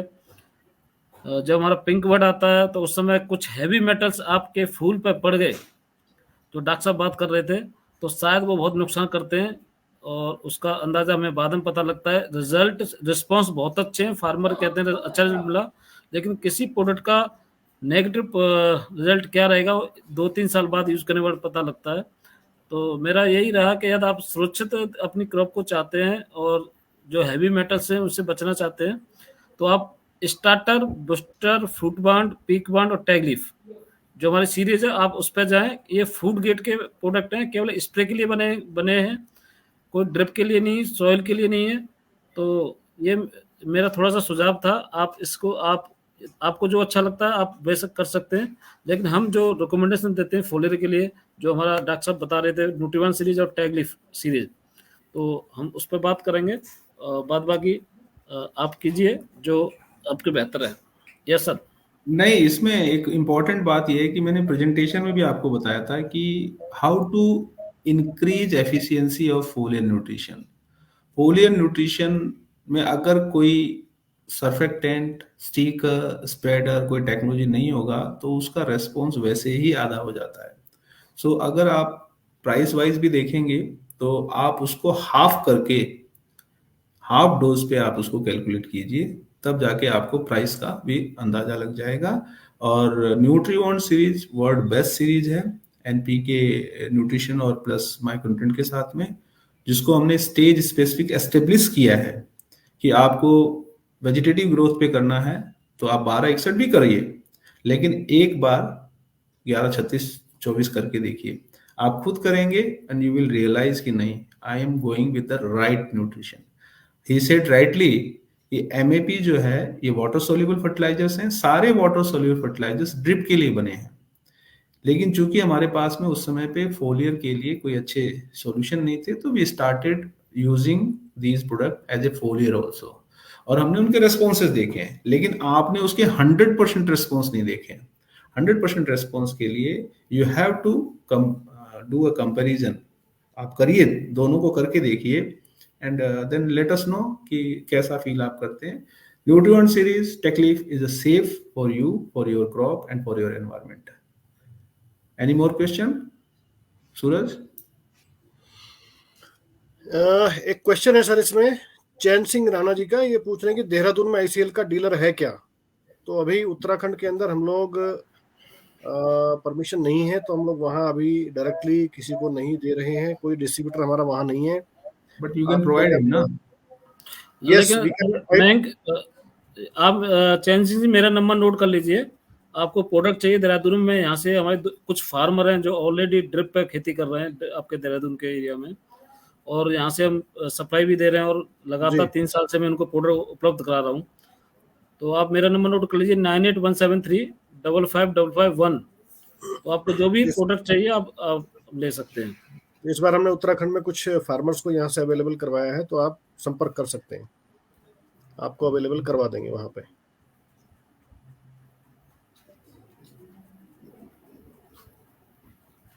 तो यही सवाल थे सर, इसके अलावा तो और कोई सवाल? एक ऑर्गेनिक्स वालों का है 75 डे पे अच्छा कुकम्बर का है। तो ये कुकम्बर की बात हम जब कुकम्बर की लाइव करेंगे उस पर भी बात कर लेंगे। नहीं बता देते हैं। इट्स कुकुम्बर भी नेट हाउस में हम लोग काम कर रहे हैं, और आई होप कि इन्होंने कहीं से देखा होगा कुकुम्बर का हमारा 75 डेज कुकुम्बर 8047 जो कितना देना है आपको। अगर ड्रिप से देना है इसको, तो इसमें एक चीज है कि आपका इस समय पे पीक पे चल रही है क्रॉप, और 8047 की जो डोज होगी, अगर आप वीकली कर रहे हैं, अल्टरनेट डे कर रहे हैं, एवरी डे कर रहे हैं, वंस इन ए वीक आपको इसको 5 किलो पर एकड़ चलाना है, ताकि आपकी क्रॉप की नीड को, नाइट्रोजन और पोटेशियम की नीड को पूरा कर सके। Once in a day, once in a week आपको 5 किलो से चलाना है। अगर आपका ओपन में है, आई थिंक हाँ 5 किलो आपके लिए सफिशिएंट है, आप इसको चलाइए। अपने दीपक भंडारी जी बोल रहे हैं कि ICL के प्रोडक्ट्स नंबर 1 है।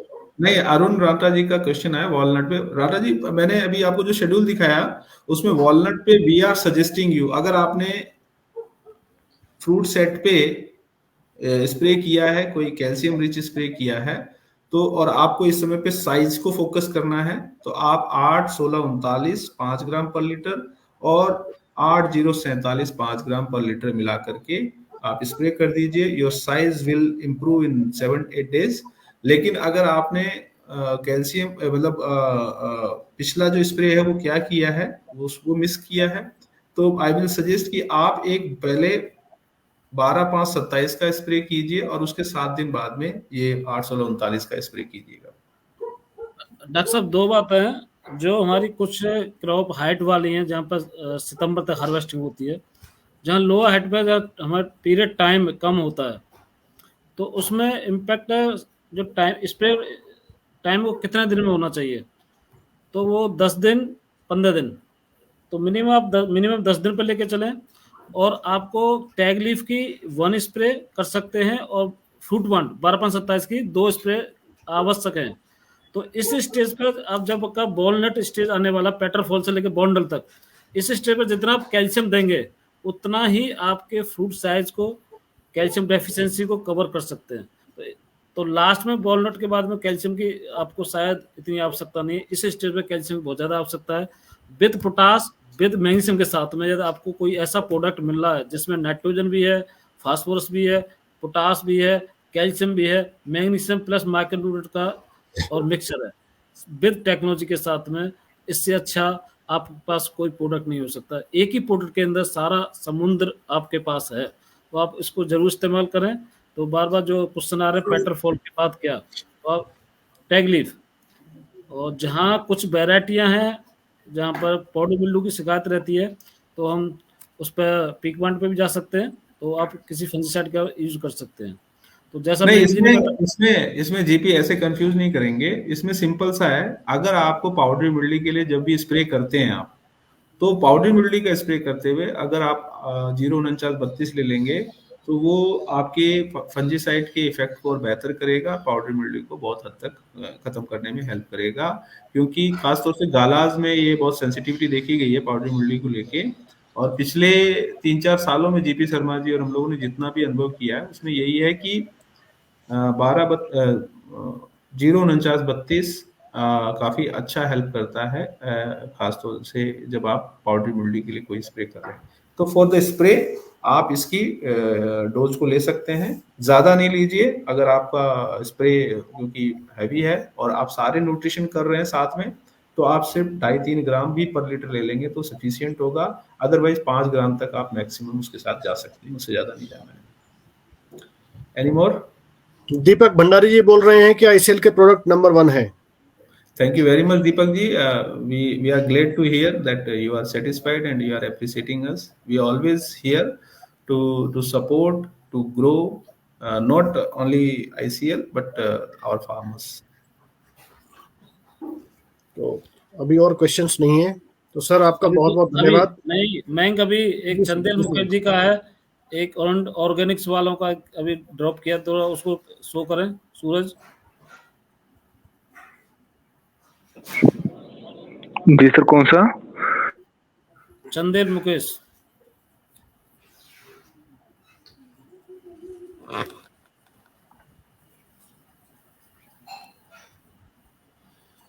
आईसीएल के प्रोडक्ट में पोटाश की रेशियो को ज्यादा प्रायोरिटी दी गई है, ऐसा क्यों है, बताइए साहब reason. Sir, we are the company जिसने अपना बिजनेस ही पोटाश से स्टार्ट किया था, एंड फास्फोर हमारा जो जितने भी प्रोडक्ट देखेंगे उसमें मोस्टली फास्फोरस और पोटेशियम हमारी स्ट्रेंथ है। जो हर किसी की स्ट्रेंथ होती है ना, किसी कंपनी की नाइट्रोजन स्ट्रेंथ होती है, हमारी कंपनी की स्ट्रेंथ ही है more how phosphatic and potassium fertilisers को और बेटर बनाया जाए। इसीलिए आई डोंट नो आप किस एरिया से हैं, बट जो एल्कलाइन सॉइल है वहां पे आईसीएल के पास जो प्रोडक्ट हैं वो फास्फेटिक फर्टिलाइजर्स को लेके बहुत ज्यादा बेहतर काम करते हैं। एंड इन एग्रीकल्चर जब से हमने काम चालू किया है, हमने क्वालिटी के साथ में यील्ड पे काम किया, जहाँ पोटाश बहुत इंपॉर्टेंट हो जाता है। और तो हमारा जो अप्रोच है वो है टुवर्ड्स सस्टेनेबिलिटी, और सस्टेनेबिलिटी के लिए फास्फोरस, पोटेशियम और माइक्रोन्यूट्रिएंट और सेकेंडरी न्यूट्रिएंट है, ये बहुत इंपॉर्टेंट है। So we are a company of potash and phosphorus, जो कि इजराइल में हमारे सबसे बड़े सोर्सेज हैं। इसका दूसरा एक कारण और भी है कि हमारी स्ट्रेंथ भी पोटाश है, और अगर फ्रूट क्रॉप्स को आप देखें वहां पोटाश का इंपॉर्टेंट रोल होता है।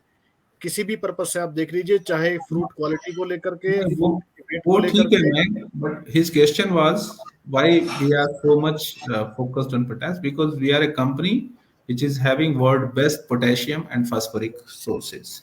ये हमारे बोलना चाह रहा था ना सर, हाँ, कि हिमाचल प्रदेश के अंदर हमारे जो बागवान भाइयों का सबसे ज्यादा फोकस रहता है नाइट्रोजन के ऊपर, कि नाइट्रोजन को कैसे हम पूरा करें। उसमें फास्फोरस और पोटाश का इतना ज्यादा रोल वो लोग नहीं समझते हैं कि भाई क्यों इम्पोर्टेंट। नहीं, वो सभी का अपना अपना रोल है, उसमें कोई अकेले, कहते हैं ना कि अकेला कुछ नहीं कर सकता जब तक सब साथ नहीं है। So we are providing phosphatic and potassic solutions. But मेरा जो क्वेश्चन है, हाँ, स्प्रे क्या है पेटल फॉल के लिए, जो हमारा स्प्रे है शेड्यूल है क्या? अगर आप हिमाचल से हैं तो वहां पर टेक्लिफ अवेलेबल है। कश्मीर से मैं आ रहा हूँ नहीं पे, बट महाराष्ट्र से मैं भी कहना चाह रहा हूँ, आपके यहाँ पे चूंकि अभी ये प्रोडक्ट नहीं होगा कश्मीर में। अच्छा किया ये क्वेश्चन आया, हम लोग ने वहां के लिए ध्यान ही नहीं दिया कि वहां पर अभी ये प्रोडक्ट नहीं पहुंच पाया कश्मीर में। कश्मीर में सर आपको 12-5-27 करना चाहिए, क्योंकि उसमें कैल्शियम है, सिर्फ मैग्नीशियम मिसिंग है। अदरवाइज मैं टेक्लिफ से के इक्विवेलेंट ये प्रोडक्ट है, और माइक्रोन्यूट्रिएंट जो मैंने बताया वो सब है इसमें। तो आप 12-5-27 का स्प्रे कीजिए विद 8 कैल्शियम ऑक्साइड। आप पेटल फॉल पे इसका स्प्रे कीजिए। Thank you. और भट्टमाला जी, एक चीज और ध्यान रखिए, जो जीपी शर्मा जी ने बोला था, if your variety is sensitive, अगर आप इस समय पे पाउडरी मिल्ड्यू का स्प्रे कर रहे हैं तो बेटर है आप 049-32 कर लीजिए, उसके 8-10 दिन के बाद में आप 12-5-27 का कर लीजिएगा, जब फ्रूट पूरा पीनट साइज का हो जाएगा। सर मैं भी अभी जो मयंक कह रहे थे, जो क्वेश्चन था चंदेल जी का, नाइट्रोजन और पोटेशियम का एक अनुपात होता है, दोनों की दोस्ती है। दोस्ती ऐसी कि आप चलोगे तो मैं भी चलूंगा, आप नहीं चलोगे तो मैं भी नहीं जाऊंगा, तो दोनों की पार्टनरशिप है। तो इस दोनों की पार्टनरशिप आप बना के रखते हैं, एक हिस्सा नाइट्रोजन, 4 हिस्से या 5 हिस्से पोटास के, तो आप बीमारियों से बचे रहेंगे। यदि आपने उल्टा कर दिया, अधिकतर पंजाब हरियाणा जहाँ सीरियल क्रॉप लगती है, वहाँ फार्मर बहुत ज्यादा जाते हैं कि नाइट्रोजन ज्यादा देते हैं, पोटास कम रखते हैं, तो वहाँ बीमारी को ग्रहण हो जाता है, ग्रहण चारों तरफ से बीमारी से पौधा घिर जाता है और वहाँ फंगस की अटैक बहुत ज्यादा आता है। तो जो बैलेंस बना के रखना है हर न्यूट्रिशन का, हर न्यूट्रिशन की वैल्यू है, चाहे नाइट्रोजन है, चाहे फास्फोरस है, चाहे पोटास है, कैल्शियम, मैग्नीशियम, सल्फर, बोरोबिलम, जिंक, आयरन, मैग्नीज, अपना हर न्यूट्रिशन का महत्व है। लेकिन समय पर किस स्टेज पे आपको क्या न्यूट्रिशन देना है, किस समय देना है, वो सबसे ज्यादा मायने रखता है। यस, नाइट्रोजन भी महत्वपूर्ण है, पोटास भी महत्वपूर्ण है, फास्फोरस भी महत्वपूर्ण है, और सल्फर भी महत्वपूर्ण है, और कैल्शियम भी महत्वपूर्ण है। यस, लेकिन यस, नाइट्रोजन पोटास का जो पार्टनरशिप है कि भाई आप हैं तो मैं हूं, आप नहीं हो तो मैं नहीं हूं, तो जो एमिनो एसिड्स बनते हैं वो नाइट्रोजन का बहुत रोल है, उसके अंदर सल्फर का बहुत रोल है, जिससे प्रोटीन का निर्माण होता है। तो उसको बैलेंस को बना के रखिए, जैसा हमारे प्रोडक्ट के अंदर दिए गए हैं, एक हिस्सा नाइट्रोजन होता है, 3 हिस्से किसी में फास्फोरस है, किसी में पोटास ज्यादा है, किसी में फास्फोरस ज्यादा है। तो जो बैलेंस दिया है आईसीएल के साइंटिस्टों ने, जो टेक्नोलॉजी बनाई है आपके फसल के अनुसार, तो आप उसके अनुसार यूज किए, पोटास के महत्व को समझिए, जिससे आपका पौधा हमेशा स्वस्थ रहेगा। तो मैं डॉक्टर साहब एक छोटा सा उदाहरण लूंगा कि साथियों, अभी मैं लखनऊ के अंदर था, एक मेरे कलीग हैं, उनके साथ था, उनके फादर हॉस्पिटल में थे, और डॉक्टर ने कह दिया था कि इनका पोटेशियम लेवल बहुत कम होता जा रहा है, कोई भी दवा रिस्पॉन्स नहीं दे रही। जब आपके लीफ के अंदर पोटेशियम लेवल कम हो जाएगा तो आप फंगीसाइड जो यूज करते हैं उनका रिस्पॉन्स कम मिलता है। तो ऐसी हमारी बॉडी है, इंसान की बॉडी है, यदि आपके बॉडी के अंदर पोटेशियम की लेवल कम हो जाएगा तो आपका कोई भी दवा, कोई भी इंजेक्शन भी रिस्पॉन्स नहीं देगा। तो चंदेल जी, आपके लिए मेरा छोटा सा उदाहरण था, तो आप पोटास का महत्व, वो क्लियर हो गया, वो क्लियर हो गया। Now please put a question urgently. हाँ, आपका ये रोशनलाल जी, आपका ये बहुत ही मेरे को लगता है लोगों के लिए बहुत इंपॉर्टेंट क्वेश्चन है कि सर अच्छी ग्रोथ के लिए कुछ बताएं। M9 का रूट स्टॉक है 1 ईयर ओल्ड प्लांट में, आप HP से हो। ओके, देखिए शुरुआत के अंदर हमेशा ध्यान रखिए हाई फॉस्फेटिक ग्रेड को यूज कीजिए। अब उसमें 2 अप्रोच है, एक है कि आप 12-32-16 भी यूज कर सकते हैं, और आप पहले अपना पीएच चेक कर लीजिए। अगर पीएच आपका 6.5 से एक, डॉक्टर साहब ये ड्रिप फर्टिगेशन 9 पे, M9 पे है, तो सॉरी, ड्रिप से हटना है। हाँ मैं जान गया, मैं वहीं पे आ रहा हूँ। देखिए फर्टिगेशन एचडीपी हो चाहे जो भी प्लांटेशन हो, हर में सॉइल न्यूट्रिशन बहुत इंपॉर्टेंट है। अगर बरसात हो रही है, you will not be able to do your fertigation. So इसलिए मैं हर उस व्यक्ति को जो अभी नए बाग लगा रहे हैं उनको हाई फास्फेटिक ग्रेड यूज करने की बात करता हूं। और जब मैं हाई फास्फेटिक की बात करता हूं तो इसमें बहुत इंपॉर्टेंट हो जाता है, सबसे अच्छा मतलब जो सबसे कम पैसे वाला हाई फास्फेटिक ग्रेड होगा वो होगा 12-32-16। आप 12-32-16 यूज कीजिए इन द सॉयल, और उसको यूज करने के बाद में ऐसा नहीं है कि सिर्फ उसी पे आपको रहना है, उसके बाद में जो आपको फर्टिगेशन में जाना है उसके अंदर भी आपको हाई फास्फेटिक ग्रेड को यूज करना है। हमारे पास में फास्फेटिक ग्रेड में 2 अप्रोच है, एक है न्यूट्रल फर्टिलाइजर की अप्रोच, एक है एसिडिक फास्फेटिक फर्टिलाइजर की अप्रोच। हम एसिडिक फास्फेटिक फर्टिलाइजर की अप्रोच वहां देते हैं जहां पे सोयल का पीएच 7-7.5 के ऊपर है। अदरवाइज हम आपको सजेस्ट करते हैं कि आप नॉर्मल पीएच वाले हाई फास्फेटिक ग्रेड लीजिए, जैसे हमारा 044-44 है। तो आपको M9 के लिए अगर आपने सॉयल में ऑलरेडी फास्फोरस डाल दिया है तो आई बिलीव कि आपने 12-32-16 यूज किया होगा। लेकिन आगे जब ये 4-5 साल का हो जाएगा, उसके बाद में आपको 12-32 ग्रेड को सॉइल में से हटा देना होगा, फिर दूसरी ग्रेड पे जाना होगा। तो अभी आप सॉइल के अंदर एक नॉर्मल हाई फास्फेटिक ग्रेड का कोई भी एनपीके लीजिए। दूसरा, ड्रिप के अंदर आप अगर नॉर्मल पीएच में जाना है तो 044 यूज कीजिए। और अगर एसिडिक मतलब आपका पीएच, क्योंकि मैं बहुत सारे हिमाचल के बाग देख रहा हूँ जहाँ पे पीएच 7.2, 7.3, 7.45 तक भी मुझे मिला है, वहां पे 05518 आपके लिए बहुत बेहतर होगा फर्टिगेशन के माध्यम से देने के लिए। So this is my advice to you. आप अपना नंबर छोड़ दीजिएगा, मयंक इसमें आप देखिएगा क्योंकि ही इज फ्रॉम हिमाचल, एक बार जी सर। उनका पर्सनली बात करके देखिएगा कि उनका क्या केस है। नॉर्मली आपको इस समय पे अभी 1 साल का है तो अब आप फोलियर न्यूट्रिशन पे भी मत जाइएगा, आप सिर्फ सोयल के द्वारा ही न्यूट्रिशन दीजिए ताकि आपका जो बड का जो स्टेम का स्ट्रेंथ है और जो नीचे रूट जोन है वो बेहतर डेवलप हो। Any more question? Roshanlal ji आप नंबर यहाँ ड्रॉप कर देंगे तो मैं नोट कर लूंगा। Thank you. पियर के लिए भी कुछ सुझाव दीजिए।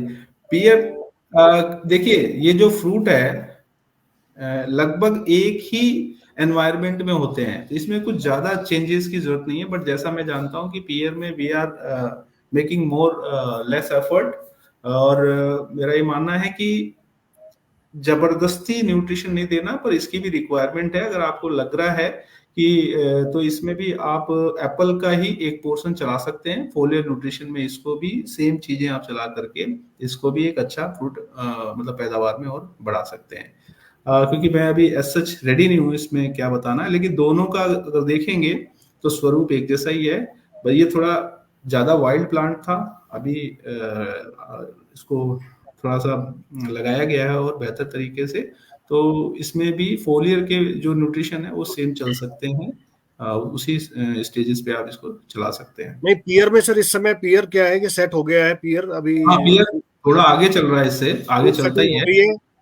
मेरा यहाँ कहने पे का मतलब जो स्टेज है, स्टेज पे जो हमने रिकमेंडेशन दिया है उसी हिसाब से इसमें जाने की जरूरत है। यहाँ पे फ्रूट वांट यानी कि 12-5-27 या टेकलीफ, इनमें से किसी एक के साथ आप इसमें जा सिर्फ इसमें 12, हाँ बिल्कुल आपने सही कहा, टेकलीफ या फिर 12-5-27 का स्प्रे कीजिए, you will get the good response.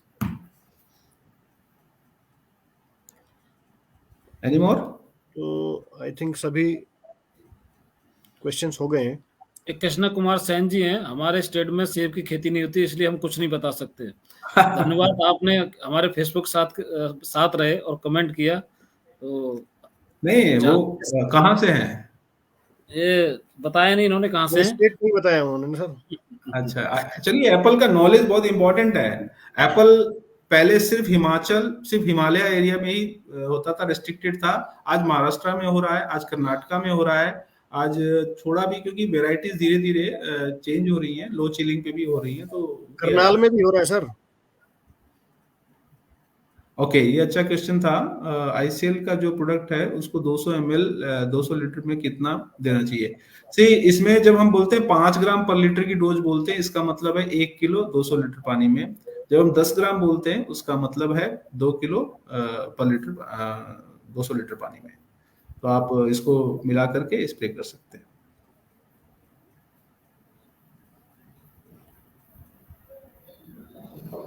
अमर प्रकाश नेगी हैं, वो पूछ रहे हैं कि रूट्स में भी न्यूट्रिशन निकालें सर। रूट में भी न्यूट्रिशन निकालें मतलब?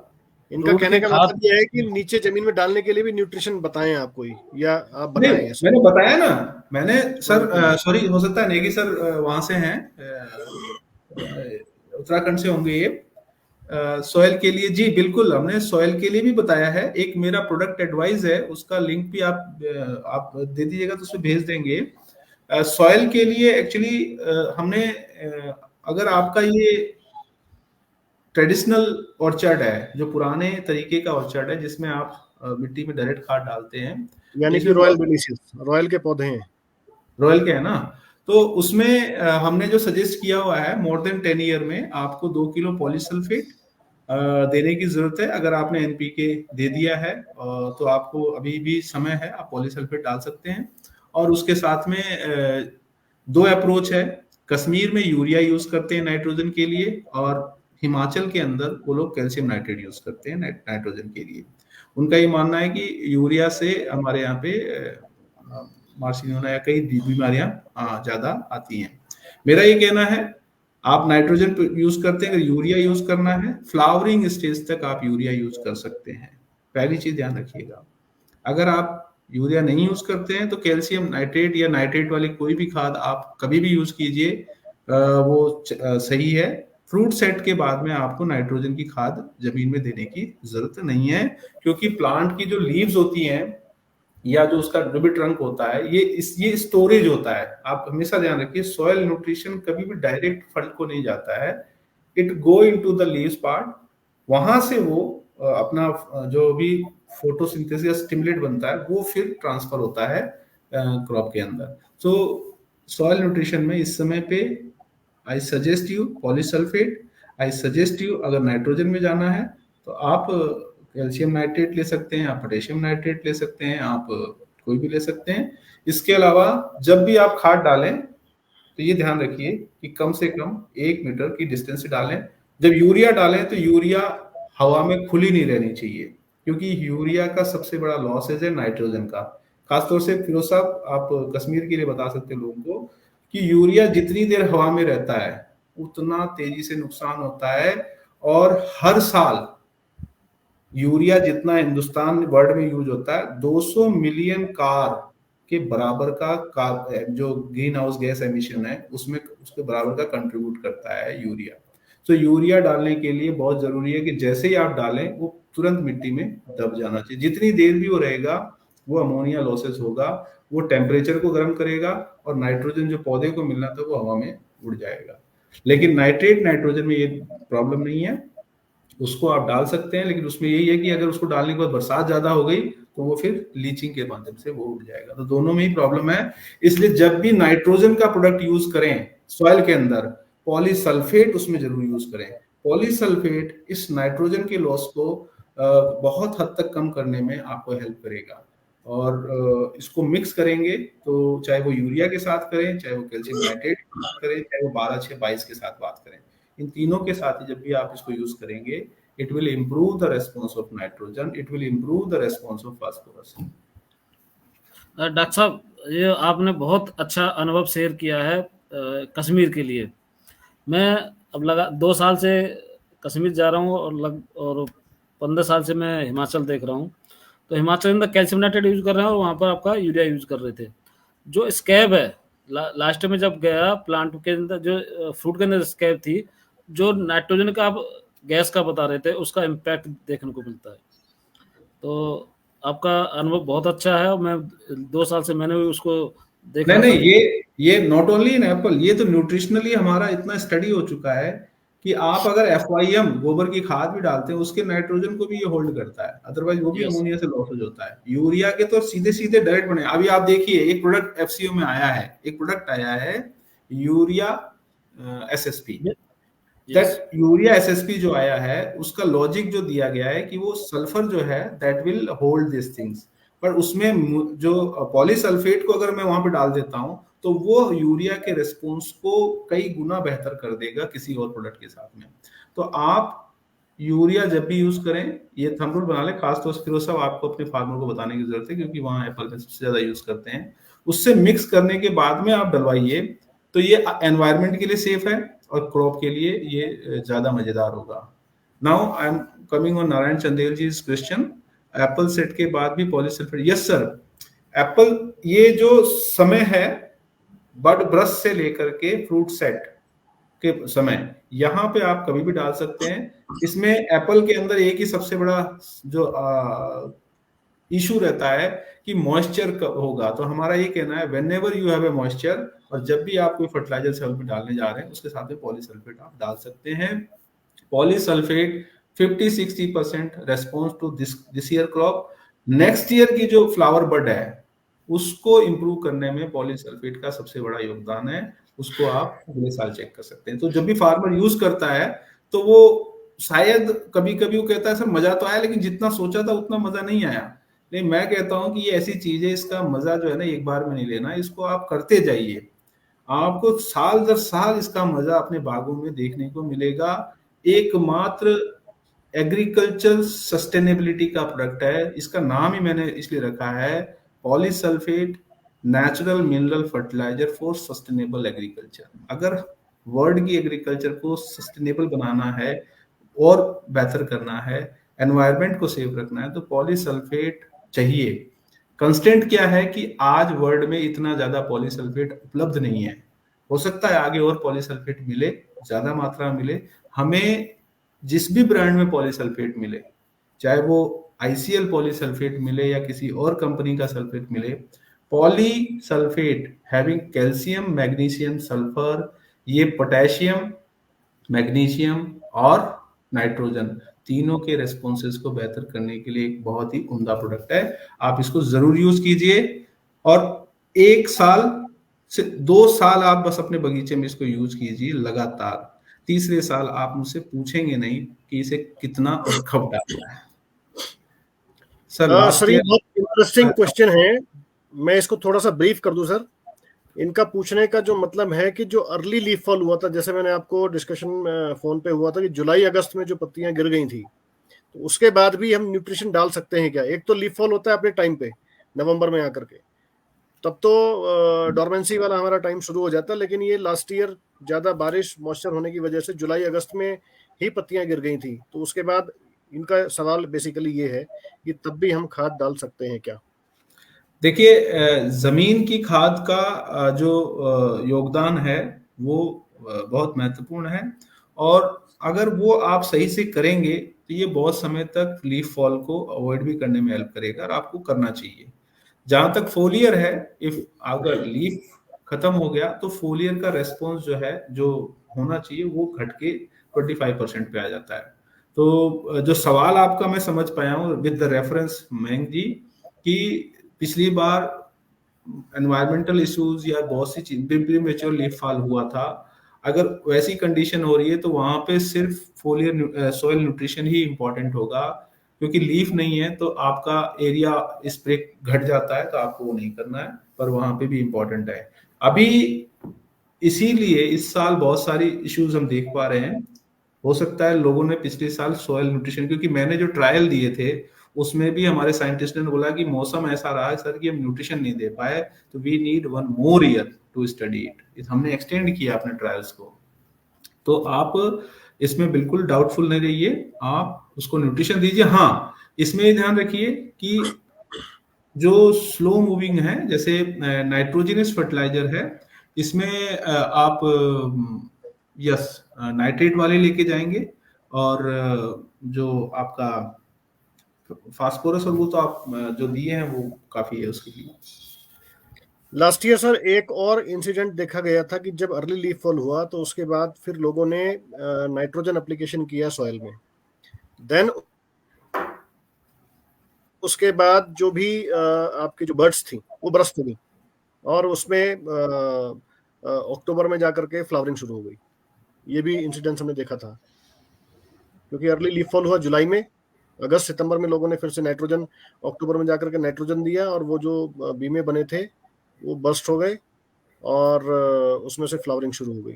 यस यस, हो सकता है, बिल्कुल 20-20-13 दिया जा सकता है वर्मा जी, बिल्कुल 20-20-13 अगर आपका क्रॉप प्लांट छोटे हैं तो आप जा सकते हैं, वरना इसमें पोटेशियम मिसिंग है। I will not suggest this grade in Apple, मैं नहीं सजेस्ट करूंगा आपको ये ग्रेड। डॉक्टर साहब, आपको जसवंत चौहान जी ने थैंक्स बोला है, ऊपर एक मैसेज ड्रॉप किया है जसवंत चौहान जी का, आईसीएल टीम के लिए। चौहान जी आपका बहुत बहुत धन्यवाद। नहीं यार, वो तो हमारी इंस्पिरेशन है थोड़ा हिमाचल में ये आदिवासी ऊपर लोग लेके हैं। एक बहुत इंटरेस्टिंग क्वेश्चन है सर। नहीं, let close the question. Chauhan साहब को मेरा नमस्कार और थैंक यू। सर एक क्वेश्चन है बहुत इंटरेस्टिंग, ये पिंटू ठाकुर जी का एक क्वेश्चन है कि पेटल फॉल हो रहा है, एप्पल ड्रॉप हो पेटल फॉल के टाइम पे एप्पल ड्रॉप हो रहा है, तो कारण क्या है इसका? ये समस्या मैंने आपको फोन पे भी बताई थी, कई जगह हो रहा है, बहुत अच्छी फ्लावरिंग थी, पेटल फॉल हुआ लेकिन फ्रूट सेट नहीं हुआ। देखिए, सबसे इम्पोर्टेंट क्या है, जो हार्मोन्स होते हैं वो हार्मोन्स ही हैं जो क्रॉप को लेके जाते हैं मैच्योरिटी की तरफ। अगर इस बार का जो चिलिंग यूनिट है, ये जो प्रॉब्लम रही होगी लो हाइट में ज्यादा रही होगी, ऊपर तो ऐसा प्रॉब्लम नहीं है, लो हाइट का प्रॉब्लम ये आया है। इसमें क्या है, चिलिंग यूनिट वो चीज है जो ब्रस्टिंग को और उसको मेंटेन करती है। अब अगर ब्रस्टिंग हो गई लेकिन उसको आगे की जो स्थिति है उसमें वो प्लांट नहीं जा पा रहा, तो वो मैच्योरिटी के वो बिना फ्रूट सेट हुए भी आपको प्लांट गिरते हुए दिखेंगे, उसमें से फ्लावर ड्रॉप दिखेंगे। और दूसरा ये है कि जिसमें फ्रूट बन गया है उसमें भी वो चीज क्योंकि कैरी नहीं कर पा रहा, हार्मोनल बैलेंस नहीं हो पा रहा, इस कारण से भी फ्रूट ड्रॉप हो रहा होगा। इसीलिए मैं कहा कि इस साल आप लोग किसी के भी सवाल में वो चीज मुझे नहीं झलकी, सब लोग न्यूट्रिएंट की बात कर रहे हैं। मैं कह रहा हूं इस बार न्यूट्रिएंट के साथ में बायोस्टिमुलेंट खास तौर से लोअर हाइट पे इंपॉर्टेंट हो गया है, आप लोगों को यूज करना चाहिए, चाहे वो आप आईसीएल का यूज करें चाहे किसी भी कंपनी का, but start using biostimulant, otherwise आप ज्यादा इसको बचा नहीं पाएंगे, आपको नुकसान होगा। और इसको जहां पे भी लग रहा है कि मेरे पिंक बर्ड है वहीं से स्टार्ट कर दीजिए आप 1 ml विद द न्यूट्रिएंट, जो भी न्यूट्रिएंट एडवाइज है, चाहे वो आप न्यूट्रिएंट आईसीएल के यूज करें चाहे किसी के भी यूज करें, बायोस्टिमुलेंट इस बार जरूर यूज कीजिए। You will see the difference. Naresh Kumar ji, thank you so much, आपने हमें इतना समय दिया और हमें सुना है, इसके लिए हम भी आपके आभारी हैं। हमारी आशा रहती है कि एक चर्चा हो, मैं इसको इस बार ओपन प्लेटफॉर्म पे चर्चा करना चाह रहा था ताकि वन वे कम्युनिकेशन नहीं रहे, बट ये क्वेश्चन एक्सचेंज होने से होपफुली वी अंडरस्टैंड कि हाँ हम लोग सही पाथ पे हैं, आप लोगों का डायरेक्शन रहता है, फिरोज साहब कश्मीर से हम लोगों को फीडबैक देते हैं, मयंक जी हिमाचल से फीडबैक देते रहते हैं, उसी बेसिस पे हम लोग अपनी चर्चा को प्लान करते हैं। हमारा इस बार प्रयास है हर महीने हर समस्या के साथ में हम लोग आएंगे, और हमारा मकसद ये नहीं है कि you only come with the ICL these nutrients, ये इंपॉर्टेंट है, आप इनको यूज कीजिए, अपने एक्सपीरियंस को एनरिच कीजिए, लेकिन इसके साथ साथ में अगर कोई ऐसी चीज है जो आपके लिए काम की है और हमारे पास नहीं है, हम उसको भी आपके सामने प्रस्तुत करेंगे। बस ये है कि हम को वो देखना पड़ेगा कि are we can we present that in our presentation और नॉट, वो बहुत इंपॉर्टेंट हो जाता है। तो आई होप आज का ये जो चर्चा है इसमें काफी चीजें ओपन हुई हैं। 3 चीजें बताना चाहूंगा जस्ट। ये आपके लिए एक रिक्वेस्ट आया नीरज सेठी जी का, उन्होंने रिक्वेस्ट किया आपसे कि मैंगो पे एक अपना छोटा सा वीडियो डालें, जैसे आपने एप्पल और शुगर केन पे डाला है। नहीं हम आ रहे हैं सर, शुगर केन के एरिया के नीरज सेठी जी, शायद मुझे लग रहा है बरेली से हैं, तो वो चाह रहे हैं कि आप एप्पल के जैसे उस पर अपने शुगर केन के अंदर एक वीडियो अभी लाइव किया था, ऐसे ही छोटा सा वीडियो मैंगो पर डालें। जो पश्चिमी उत्तर प्रदेश है, सहारनपुर, मुजफ्फरनगर, बरेली, आपका शाहजहांपुर, और मैंगो अच्छी बेल्ट है, तो उस पर थोड़ा फार्मर आपसे ज्ञान चाहते हैं, उस पर एक अपना एक वीडियो बनाएं। जी आई विल ट्राई इट, मैं इसको करता हूँ, कोशिश करता हूँ। मेरे को क्या है, पहले इसके लिए बहुत लोगों से मिलना होता है, थोड़ा साइंटिफिक इंफॉर्मेशन क्या प्रॉब्लम है उसको लेकर के फिर मुझे इसे एसोसिएट करना होता है। अभी मैं कॉटन पे काम कर रहा हूँ, I am releasing my cotton next, then paddy, मैं उसी बीच में देखता हूँ मैंगो का भी निकालने का, बनाना का भी मैं निकालने वाला हूँ जल्दी। मैं लास्ट में जो आज की वेबिनार का रैपअप जो मेरा 3 सारांश में रिपीट करना चाह रहा हूँ, आई डोंट नो कि लास्ट तक कितने लोग बाद में देख पाएंगे, बट जो लोग जुड़े हुए हैं उनके लिए है।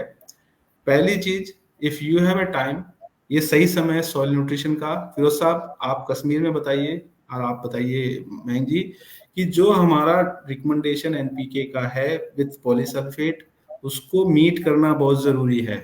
वो मीट नहीं करेंगे तो इस साल तो चाहे फिर भी निकल जाए, आगे फिर दिक्कत आएगी। न्यूट्रिशन का बैलेंस बहुत जरूरी है, और हमने इसी को ध्यान रख के जो प्रोडक्ट हमारे पास थे हमने रखे, जो हमारे पास नहीं हमने नॉर्मल प्रोडक्ट रखे हैं।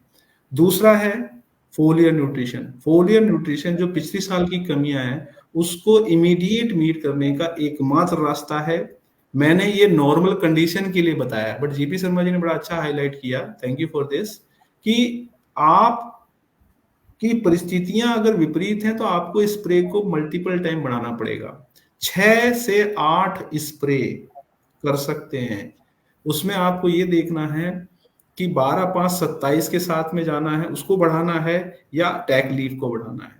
इसके लिए यही है कि आप अभी जिसकी स्थिति है फ्रूट सेट की पेटल फॉल के बाद की, वहां टेक्निक पे जाइए। उसके बाद आप नॉर्मल कंडीशन में 8-16-39 के साथ जाइए, फिर 12-5-27 के 2 स्प्रे बढ़ा दीजिए, तो फिर आपको वो पेस मिल जाएगा अपने एप्पल के अंदर। और लास्ट में बायोस्टिमुलेंट को आप इस बार न्यूट्रिशनल स्प्रे के साथ में ऐड कीजिए।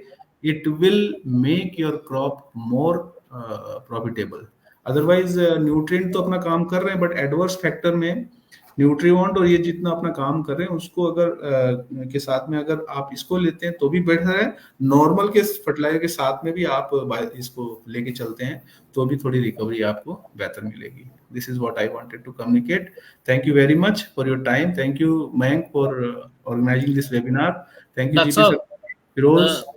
मयंक अपना मोबाइल शेयर कर दें, जिससे लोग जो आपसे हिमाचल में मिलना चाहे, बात करना हिमाचल में कर लें। कश्मीर में फिरोज जी अपना एक मोबाइल नंबर बता दें सभी किसान भाइयों को, और मयंक आप भी बता दें, जिससे कोई भी इन्फॉर्मेशन कोई जुड़ नहीं पाया, बाद में कोई आपका वीडियो देखता है तो वो आपसे बात कर सके कि हमें क्या यूज करना है, किस समय करना है। मैं डॉक्टर साहब एक बात भी यहाँ पे रखना चाहता हूँ कि काफ़ी जो हमने सॉइल टेस्ट यहाँ पे किए, तो काफ़ी लोग ग्रोवर ने काफ़ी सराहा उसको, जिसको हमने पुणे लैब में अपने भेजे सारे पैरामीटर्स देख के। तो काफ़ी लोगों ने उस पर भी चर्चा की, नहीं जी कि हाँ ये फैसिलिटी भी हमारी सर्विस प्रोवाइड। हमने कहा कि ये ICL आपका पूरा सोल्यूशन लेके जा रही है, हम आपको प्रोडक्ट नहीं बेच रहे, आपको सोल्यूशन बेच रहे हैं, तभी हम ग्रोइंग सोल्यूशन के नाम से हम यहाँ पे आ रहे हैं। तो मैं कश्मीर के जो हमसे जुड़ चुके हैं जो ग्रोवर से काफ़ी 2-3 साल से काफ़ी मुतमईन है, आगे और भी जाना हमें, तो मैं उनको ये कहूँ कि जो भी आपको हमारे इन्फॉर्मेशन, जो अगर आपको बगीचे में आपकी हमारी ज़रूरत है किसी भी समय है, हमारे डीलर नेटवर्क सारा पड़ा हुआ है यहाँ पे कश्मीर में सारी जगहों पे इंपॉर्टेंट डिस्ट्रिक्ट्स में। तो मेरा नंबर भी वो नोट कर सकते हैं 9596385088। शुक्रिया। और एक आपके लिए अभी एक क्वेश्चन आया फिरोज जी, उसको जरूर स्क्रीन पे लेके आए। आमीन जी का लेके आना स्क्रीन पे। ये आमीन जी, प्लीज कंपनी प्रैक्टिकल कैंप भी किसानों के साथ बगीचे में भी। उनका कहने का मतलब है कि आप बगीचे में आइए और हमें और बगीचे कैंप में आने की बात समझाइए। बिल्कुल तो बिल्कुल अमीन जी को मैं ये बोलूंगा कि आप जहां से भी हैं, आप अपनी जगह यहाँ पर लिख करके बताइए आप हमें, हम आपसे संपर्क करेंगे। आपका नंबर छोड़िए और हम आपसे बिल्कुल संपर्क करके आपके गांव में, आपके शहर में आएंगे और आपसे बात करके वहां फिर आपके बीच में पहुंचेंगे। बिल्कुल। नहीं, ये इंटरेस्टिंग है। वैसे फिरोज साहब बगीचे में काफी घूमते हैं। लास्ट ईयर उन्होंने बहुत लंबा कवरेज किया है। आई बिलीव हर एरिया में पहुंचे हैं। अगर आप तक नहीं पहुंच पाए तो फिरोज साहब, नेक्स्ट टू यू। बिल्कुल बिल्कुल, हम तैयार है किसानों के लिए, ताकि मैंने पहले भी कहा कि हमारी जो इकोनॉमी है ये हॉर्टिकल्चर की हमारी है। तो हम चाहते हैं कि हमारा किसान आगे बढ़े, हमारा एप्पल आगे बढ़े, तरक्की में जाए, उसका क्वालिटी जाए, उसकी शेल्फ लाइफ इंप्रूव हो और उसका अच्छा प्राइस फिर किसानों को मिले। बिल्कुल बिल्कुल। तो सर आपका बहुत बहुत धन्यवाद इतनी महत्वपूर्ण जानकारी साझा करने के लिए। जीपी सर आपका भी, फिरोज शाह जी आपका भी, शुक्रिया और सब। मैं सभी किसान बागवान भाइयों का भी बहुत हृदय से आभार व्यक्त करता हूं कि आप लोगों ने इतने लंबे समय तक हमारे साथ जुड़े रहे और प्रश्न उत्तर में इतना बढ़ चढ़ के भाग लिया। हम समय समय पर आप लोगों के बीच में फिर से पहुंचेंगे। ओके, अमीन जी बोल रहे हैं खड़ा पत्थर कोटखाई पधारा से हैं ये। ठीक है अमीन जी, मैं आपसे संपर्क कर लूंगा और आपके पास हम जरूर पहुंचेंगे। तो मेरा सभी किसान भाइयों को एक बार फिर धन्यवाद, और अगले बार हम फिर से नई स्टेज पे और एक नए सॉल्यूशन के साथ आपके पास पहुंचेंगे। आपकी समस्याओं को फिर से हम एड्रेस करेंगे। बहुत बहुत धन्यवाद तब तक के लिए आपका। शुक्रिया। खुदा हाफिज। आदाब।